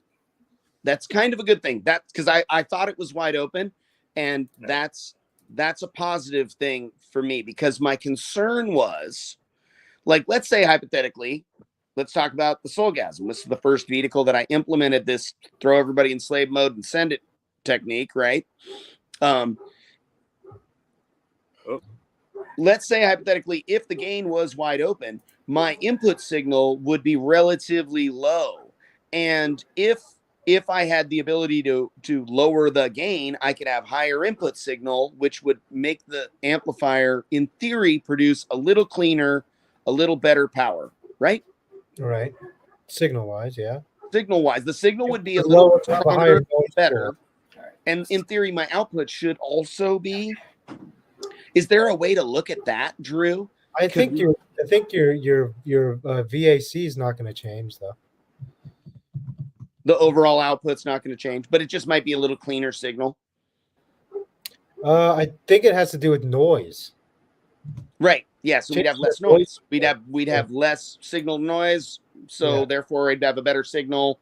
Less Maybe a little less heat through the amps and the sub. Yeah, all that probably. But I don't know if it could be louder. All right, so I missed like half of that. I think my computer is shitting its pants right now. You're asking a lot of it. Okay, so I'm just going to rewind a little bit to catch Drew up, right? So if when we switched to slave, the gain was essentially wide open, that would limit my ability to have a high level input. which would create more noise on the signal and a little, obviously be less clean, could I perform better if I had the ability to adjust that gain reference? Could I be louder? Could it sound better? Could it make less heat in the amp, in the subs? What is your take? I wouldn't think so. What does it set the gain to when you go in slave mode? I guess a preset position. So I'm not sure how much RCA voltage we're sending into it at the moment, but I can measure it. Because that'd be interesting to find out, like, if that's like 2 volts, 1 volt, half a volt. Hey, whatever. Let's take a moment while Drew is doing this to recognize how much shit we learn from Drew fucking with the Max on Wednesday nights while we do the show. It's pretty fucking cool. No. I'm wrong. What is this bottom? Shut up. What is this bottom one showing? Like, what is that showing? Output level or what? Like, yes, that is output of the amplifiers. Yeah. Yeah. So one of them is the gain all the way wide open in. No, the gain is all the way down. And one's in slave. Oh, okay. Now it's one of them's all the way down and one's in slave. Well, now they're muted. Well, now there's nothing. Now I'm checking confused. RCA voltage. You are give me a second. I'll explain it. So you're just going to keep turning the gain knob until they match up, and then you'll figure out where the slave one's set, basically. Yeah. Well, yeah. Give me a second. I can tell you what voltage we're messing with. Well, hurry up. I know. Fucking asshole. All right. So what RCA voltage do you want to input? How's that? Oh, I don't know. Whatever, like probably 4 or 5 volts seems. It would probably be honestly good. There's no chance that the slave amp will take that. I can tell you that right now. That was 0.3. Oh. If we're talking 0.3, if that's what's going in, and I feel like, you know what, I'm going to need to check that. That's what I'm going to do, is I'm going to go and check the fucking RCA voltage that we're actually feeding into each amp individually in the Soulgasm. And if that shit's lower than 2 fucking volts, I'm making changes. I'm switching back into master mode and I'm gain matching and crossover's wide open. Yeah, that's simple enough. I mean, this crossover's wide open and gain match and I bet if it isn't fucking louder, then it'll at least make less heat in the amp and the subs. I'm willing to bet I would say. Now it may be immeasurable, but it's probably real, right? I'd love to see between 3 and 4 volts going into each amplifier. God, that's to be a test, is to actually go what voltage input does. Do it real quick, kind of. Drew, if you put it in slave mode and feed it half a volt or 2 volts, does it change? Oh yeah. Well, yeah, because it's still a gain reference. So all right, 4 volts. There we go. So that's 4 volts. That's half a volt. All right, got it. Where? Okay, what am I looking at? I was measuring off camera. Oh, okay. I was measuring the RCA voltage. All right, amps are coming back on. Amps are on. Fun. So we're gonna be playing a sine wave just for reference, just for power measurements. Okay. 40 hertz. Over at the bottom, you see it. So this is half a volt. Are you going from one amp to the other? What do you mean? Like when you go in slave mode, you go to a master to a slave, right? You don't go straight to the slave? No, I'm going straight to the slave. See, that's what I wonder is if you go from a master to a slave, does the master send a 0.3 signal down? Or does the master send the same signal it's getting? Because if it does, it's going to have to send some type of reduced signal. Right. But it's going to have to match whatever it's doing. Because if it does that, Bobby, then it wouldn't matter. So that is but I'm not using a master. Oh, you're going all straight into. That's what everyone's been doing with the ZVLs and stuff. I see. But so here's the thing. This is what I want to know. I want to know Here's the test that I want to do, or maybe I could persuade Drew into doing it because he's super fucking good at this shit, is I want to know at what voltage input does my amplifier make the cleanest, most power and operate most efficiently, which will in turn make the least amount of heat in the amplifier and the woofers. That's what I want to fucking know.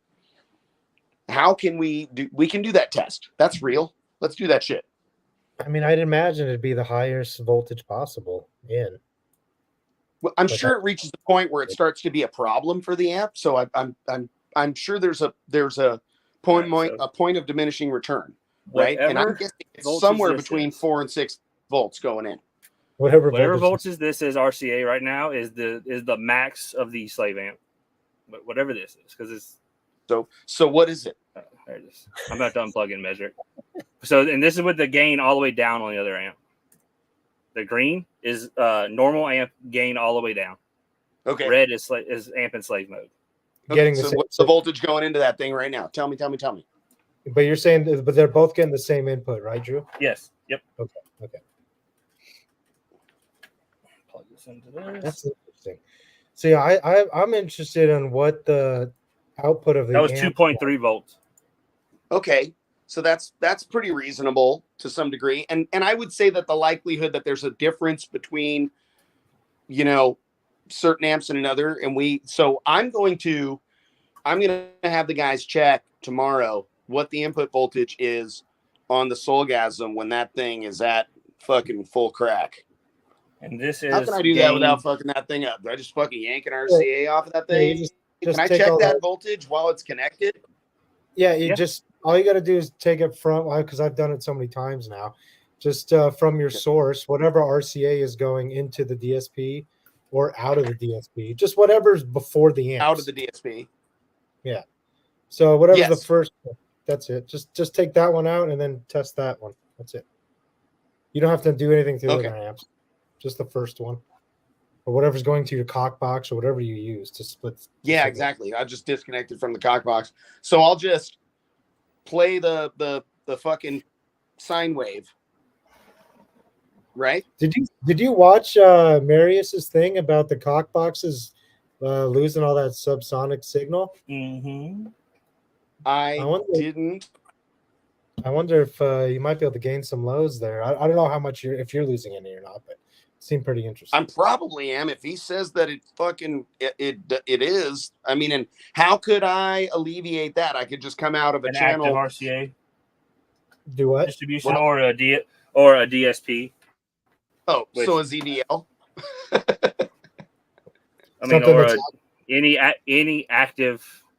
I mean, we're talking about you got to have like 8 amps on the same RCA. Well, I have 6 amps. Oh, actually, no. In the Soulgasm, I have an amp on each. I have a signal, individual signal per amp. I'm using because we did all the phase alignment shit, and it actually didn't work out in the Soulgasm because it's a shared chamber 6th. It was better with them all phase aligned even, but it gained a tiny bit. I can't remember at which frequency, but it lost quite a bit, higher and lower. But it was a tiny bandwidth of gain and a lot of ends of the bandwidth loss. But nonetheless, it's that way. So I don't actually have cock boxes in the Soulgasm, but I do in the Guillotine. So I may add something, a ZVL or something to it. So anything that is active will alleviate. Not be an issue. Okay. Yeah. Okay. Good shit. This is a little bit of a that's exactly how what I thought too. Knowledge. Yeah, you see what Blake's saying here? That's the same way I see it, or I was told or learned about it. Is it's going to change your noise floor, but you're not going to notice the difference. The car's too damn loud. I don't think you'll notice unless you're trying to gain a tenth or two. But I mean, and if you just find a way, really the biggest thing, right? Our biggest enemy with playing these vehicles is fucking heat. We make hot subs, we make hot amps, we drain shitloads of current, we fucking overheat alternators. If we could find a way to really refine the tuning process of our amplifiers, doing all this crazy stuff that Drew is doing and Marius is informing us of, and as we learn more how to really refine this shit down to the gnat's ass to get the utmost performance, they're going to work better, right? Who knows? Maybe we are searching for a 1/10 of a dB. Maybe when I'm going head to head with Move Air 2 at your event, and when I'm down by a 1/10 and I'm over there fucking with my gains and gain matching and trying to find a 1/10 in there somewhere. Look at Bobby got hooked. I really like that format. Do you think I like the idea of the 20 hertz thing to go with the 30 hertz thing, but I think your True Loud thing sounds like really the best bet to really get real demo rigs involved. So yeah, I mean, I did come up with the songs, but the name, I think Becker came up with the name. Yeah. Well, whatever, just the whole format of it, right, is really cool. I totally dig it. So yep. What were you saying, Steve? I was going to say, like, I'm curious if amps run more efficient based on input voltage. I don't know if that matters. No, they don't. So then not at all. That won't change shit, huh? Nope. No, I mean, if it does, you're talking it's micro percents, and it's only based on noise at that point. It doesn't change heat at all. Nope. Okay. Yeah, having your gain wide open, all it does is it might introduce more noise floor. So I mean that's extra energy technically, but Yeah. What was I going to say? Oh, I don't understand why these super big builds, there's a lot of them, why they're being cheap fucks and not just buying a goddamn DSP. Be honest, you have 18 12Ks, you can't buy a DSP. Fucking stop, bro. They don't understand like, it. Goddamn. Like so many people don't know what a DSP does at all. I have had people that I have had people that have a DSP in their car, and it like nobody bothered to tune it. He didn't understand anything it did. If you wanted to, had it installed, he had money, and somebody's like, "You're gonna want this," and he was like, "Sick," and he got it put in, and didn't know how to fucking tune it at all. And they're like, "Yeah, the guy set it up for me." I'm like, "What do you mean?" And I'm like, "Did he put a microphone system in there?" And like, "Oh no, he hooked it up to his computer though." I'm like, that's not how that works. Like, Drew, do you know? Can you use the ZVL for amps not in Slave? Yeah, absolutely. So then, like, it could be used as a good active cock box after a DSP. Yeah. I mean, ZVL, the Easy RCA, anything that does that will do it. Yeah, it's technically just a line driver in essence. Yes, that is all it is. It is a line driver with a built-in level control and crossovers. There's nothing special about it in the end. No, I still think it's a good product, and I think people that aren't using DSPs probably should use one, and maybe using one after DSP with a shit ton of amps. When you have 9 7100s feeding 918, you're 20. How much would 9 7100s cost? Man. I'm not saying to skip a DSP. I'm just saying to use it just to maybe to get away from what LF is saying. Right. Well, I mean, they should have a DSP for their bass. I might still use a ZVL or something similar to it in the Guillotine truck because it might make things a little easier because we have a big cock box in there and things are a little clunky, So then replace that with the owner of the Guillotine should get some more money and get another DSP. I mean, I'm at 3 in my Tahoe for this reason. There's gonna be 3, and I don't have that much money. You're talking about guys like who have $100,000 in their build. Why would I not just use a line driver to even out that signal, Drew? I mean, you can. It just there's better. But what if, like, the box that you make? Could you make one that just has more channels? No, It well, would be no, it would be the same thing as a cock box. It'd no. be a little It's quality. active. Yeah. No, because they're no, because No, Drew's are it's active. considered active because they're actively individual channels are actively driven. Oh, Because they're but coming I mean- from the speaker outs. Yeah. Yeah. So I should just put, and you think it would be best to put another MVI in and control all those subs? Best, best, yes. Is it beyond the point of diminishing returns? Probably. Yeah. But that's so is kind an of 8K per sub. I mean, we do have an 8K per sub. Yes. You know what I'm saying? It's like, oh, that's overkill, bro. Look at the fucking system. Yeah. Okay, good. I mean, if More you said control Jim, is never you'd probably- bad. If you told Jim this is the best way, he would say, "Okay." Then More control is never bad. why are we doing that? That's kind of all that is, and it's like So can you link? Can you use the same software? Can they talk to each other so you don't have to like set? Each Yes. other?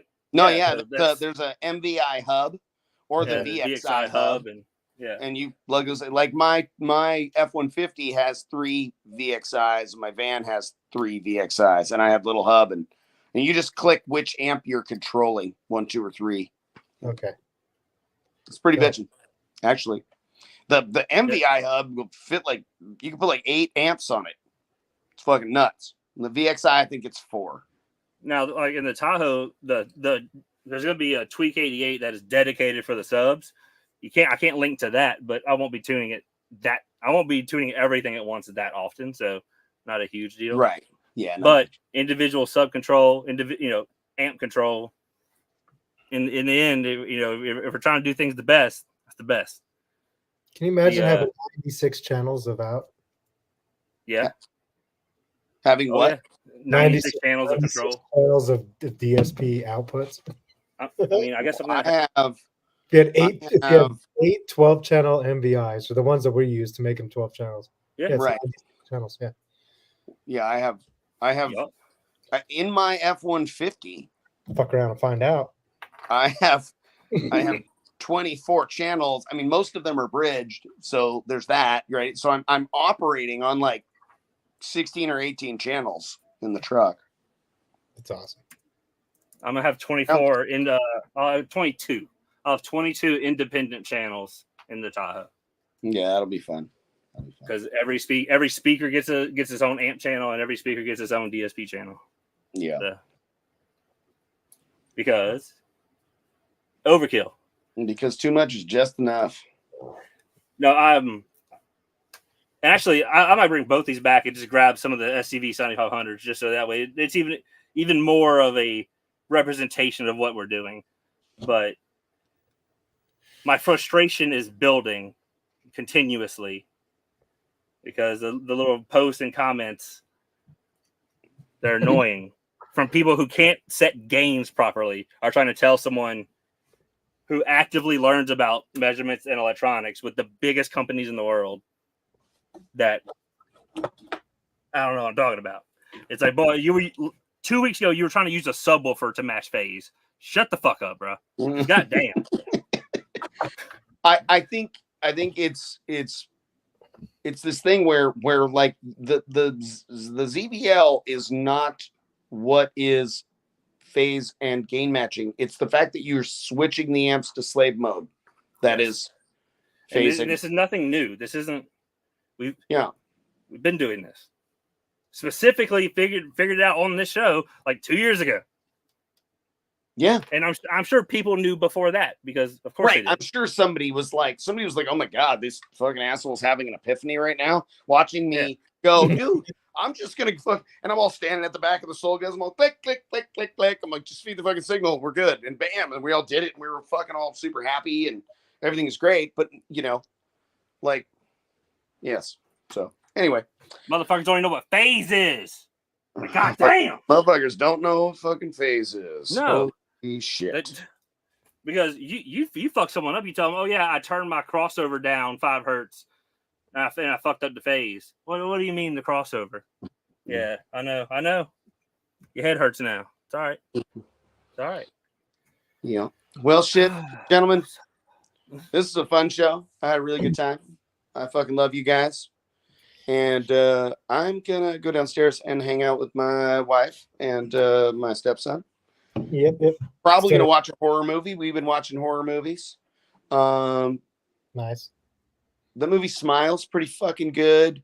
There's a couple of really good parts. Some of it's a little bit like, weird. The movie The Thing from 1982 is fucking incredible. I watched it in 1982 with my dad. I was scared as fuck because I was a little kid. But you guys should watch that shit. That's your horror movie homework. It's super duper good movie. And Children of the Corn's pretty fucking lame, even though it was scary as fuck when I was a little kid. Yeah. What else we got? Oh, and now this isn't exactly a horror movie, but the movie Starship Troopers. Oh, I love that fucking movie. I loved that movie. I didn't remember it at all. I hadn't watched it in like 20 fucking something years. Oh, but I remember I really, really what a loved blessing. it. Me and Nathan put that shit on the other night, and we were like, God damn, that is a fucking great movie. So, yeah. There you go. Starship, that's a good one. Okay. Yep. All right, boys and girls. Have a good night. I'm hungry. Everybody's hungry. I'm gonna let's you stay guys live for a minute. go I'm a dino. go fix your fucking phase. Don't touch it. You can't measure it. Don't touch it. Don't fuck with your phase. If you're still working on fucking goddamn engine noise, I don't know what the fuck to tell you. Just go ahead and leave. So actually, last week, whenever I stayed on, everyone who stayed, I blessed them. Their engine noise is fixed. Oh, well, fucking right on. Good job. But everybody else, Oh, all those folks that missed after they left when me and Steve right. bailed. They all got engine noise too. I'm glad I have no engine noise. All right, boys. All right, guys. Drew, you stay on? For like 2 minutes, just to do a little power run with this amp and see how much power it makes, or blow it up. One of the two, I guess we'll see.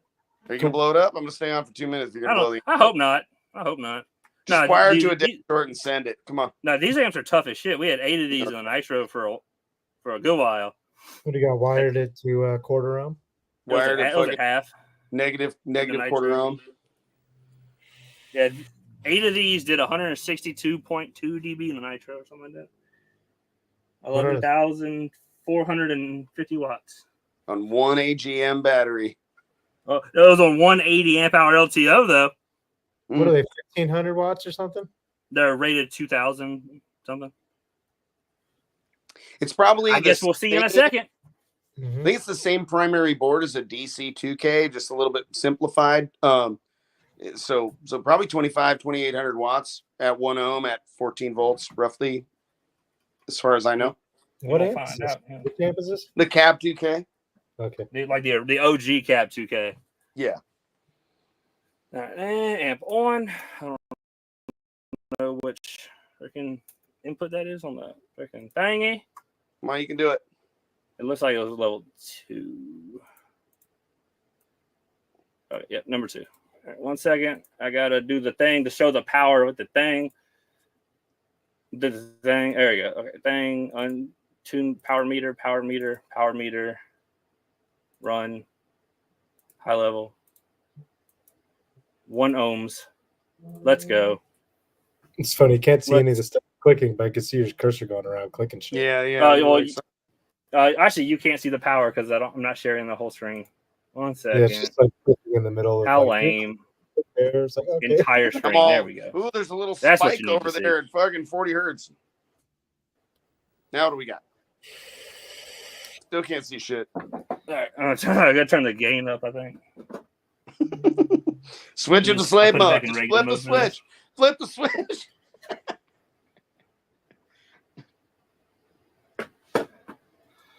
All right, let's make some power.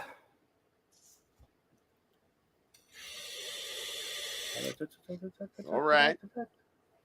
What do we got? I saw 1.5 kilowatts.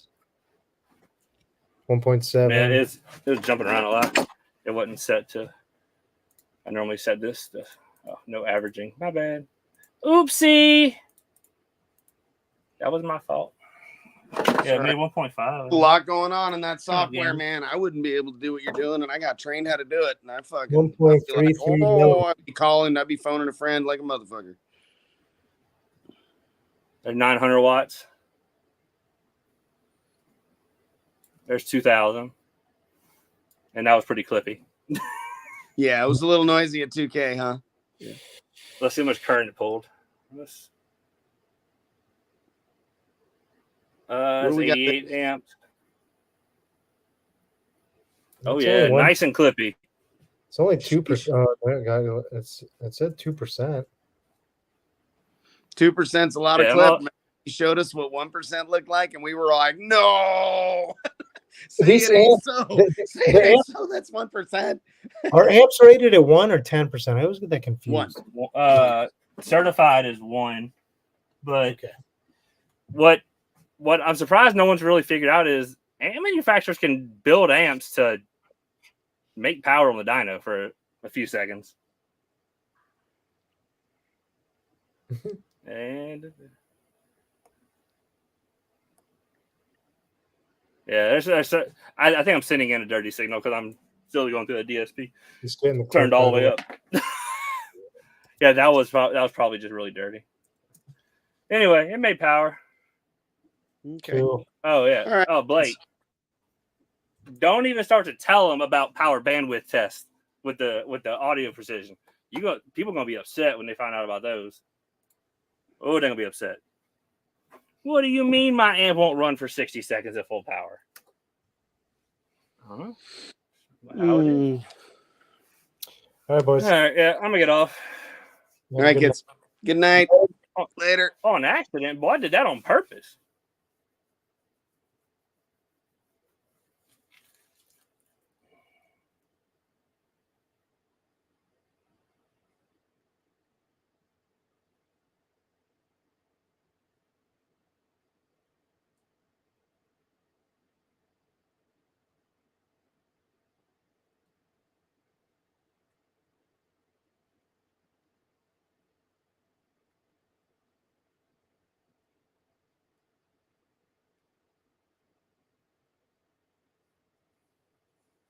I'm still live.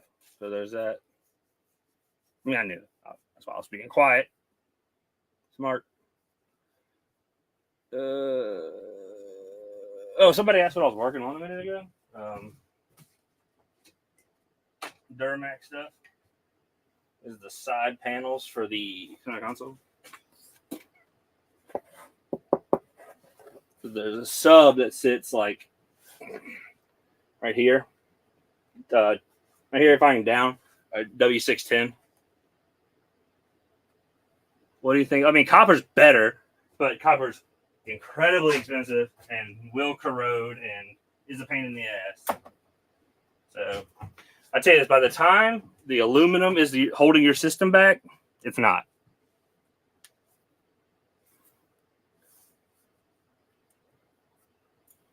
All right, let me pull these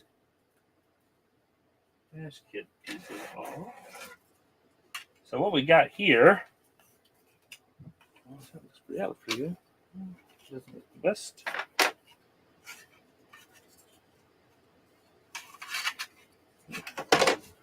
Heavy duty dash kits, man. These things are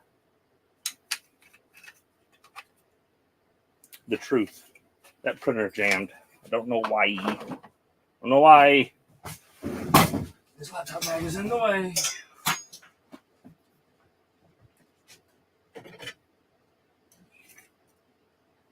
I shoved my hands in there. Let's put some gloves on.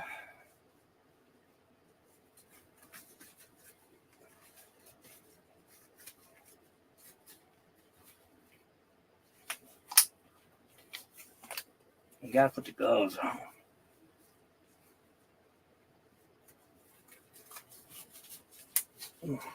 Yeah, this is entertaining. I know, folks.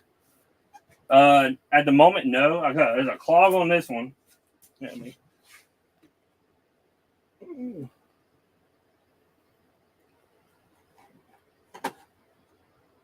Oh shit! Let me close out tune too.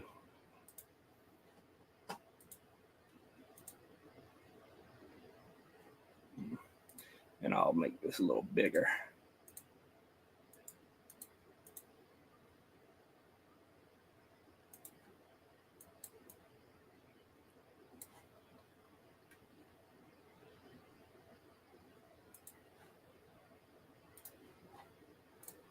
Oh, okay. I was like, did I say that?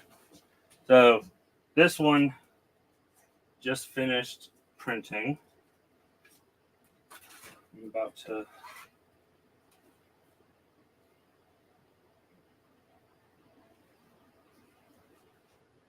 try just. There we go.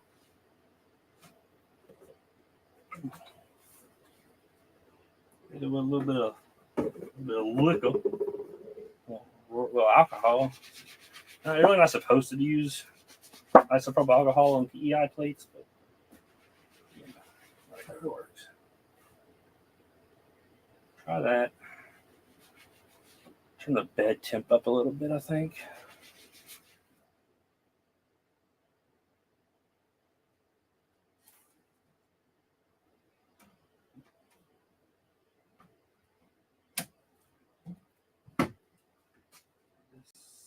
Heating back up.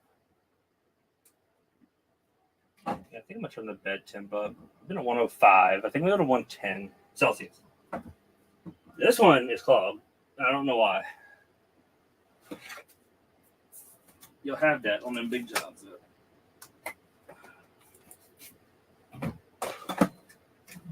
Wait.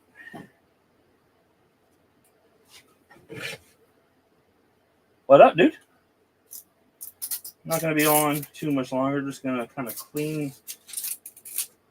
Don't know if I have another hot end. I do. Good. I ordered 3 more. There's a sale going on right now. Bamboo. Buy 3, get them 25% off. So I bought 3. Yeah.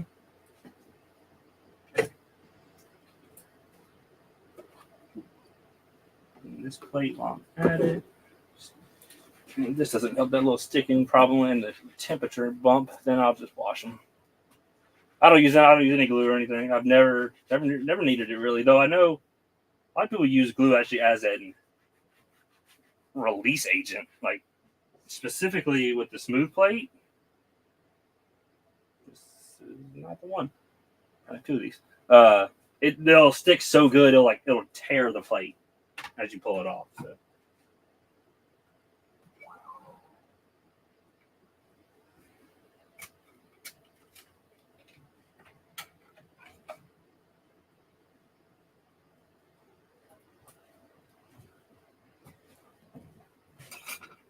At the 2mm.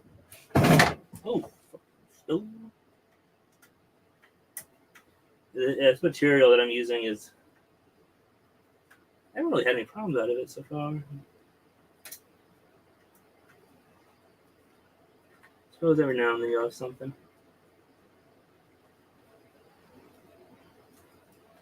Using ASA carbon fiber.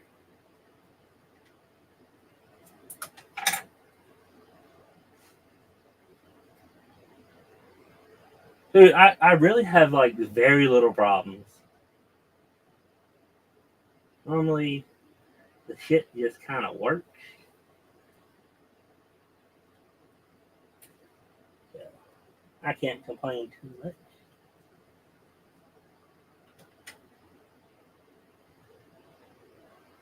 This one looks really good.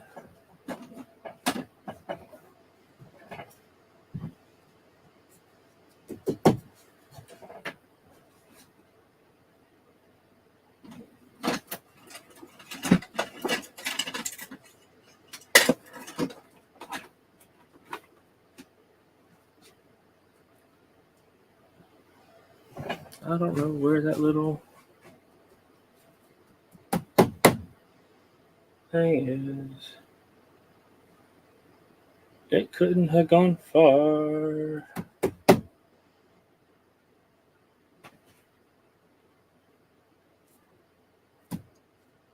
But maybe it did. Joke's on it.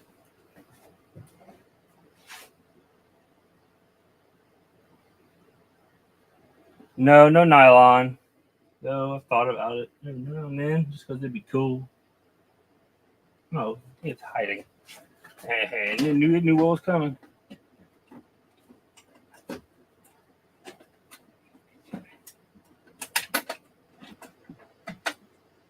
So yeah, the fumes are something that I dealt with that long ago. There's a big filtration vent that pulls from the back of both printers that vents to the outside.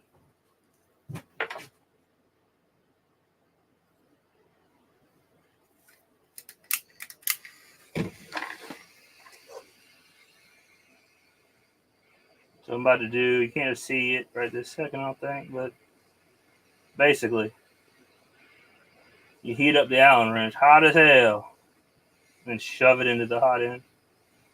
Melts the filament. You can pull it out. Usually does all right.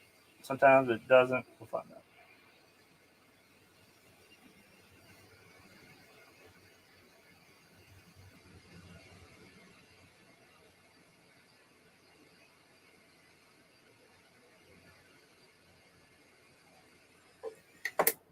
Now let that cool for a second. I'll finish pulling this down because it is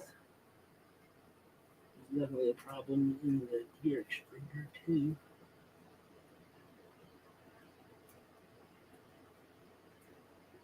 I may need to set up all 3 printers to run ASA ABS. Use ABS.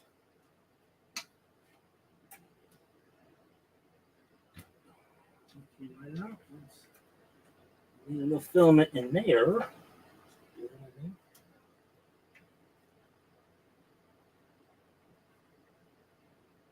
I tell you what is most. I think this might be the oldest one. No, I think it's that one. I'm not. One of these is the oldest by a lot.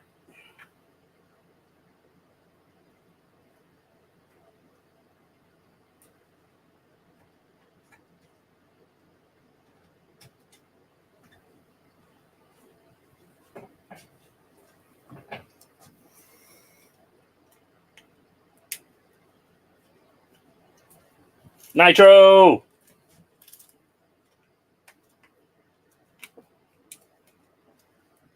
So I'm going to have to redo the testing with the amps.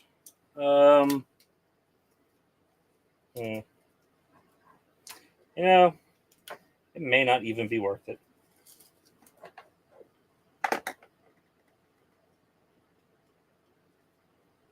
Yeah, I call it testing, but it's not testing because we know the outcome. More call it verification, I guess, measurements, but even then, for what?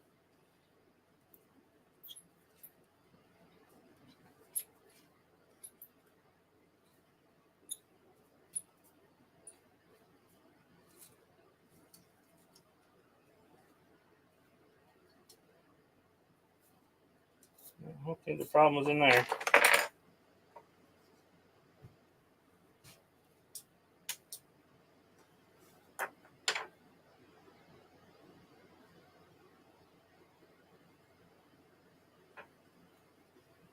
Oh, I didn't want to do this last week with the same material. I think I should honestly probably be printing these things with a bigger nozzle.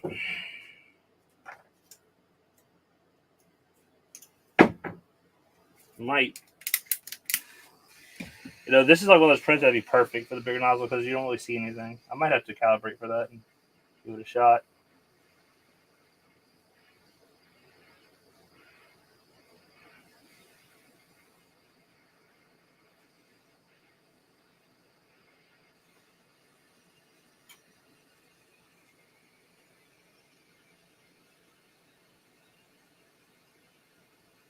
We could both learn a lot. I mean, I don't have a ton of time or experience with an AP, but I've got more than most, I guess, just because of my time at spending time at JL and Kicker. But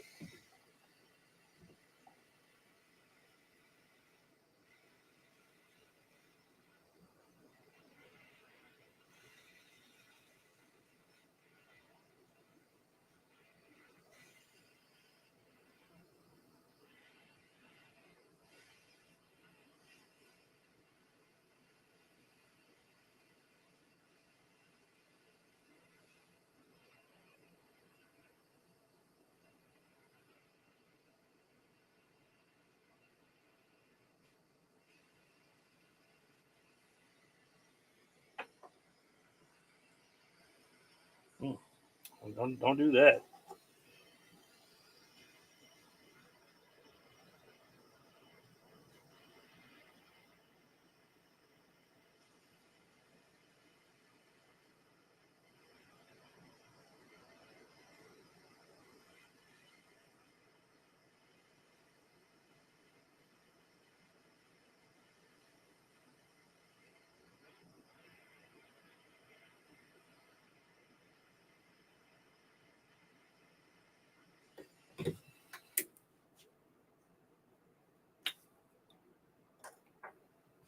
When I got out before.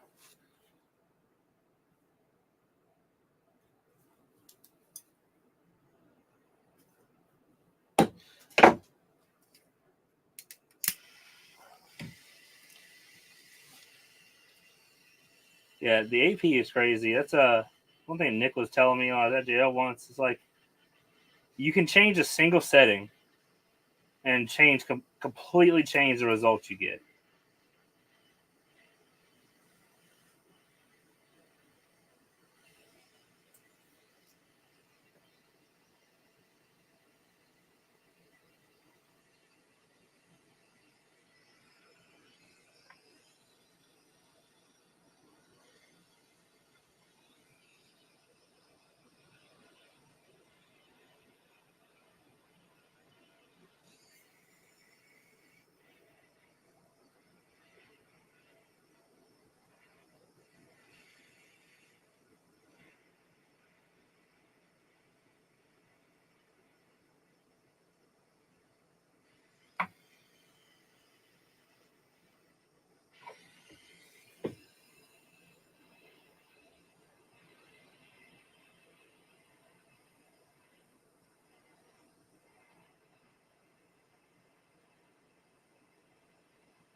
You can't really see what I'm doing, but just imagine.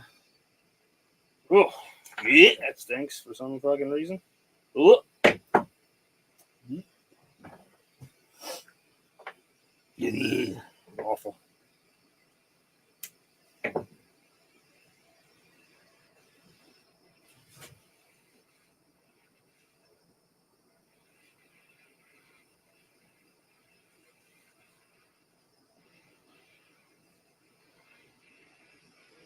A lot. These are those cancers that California warned you about.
Fuck it, I'm gonna try it.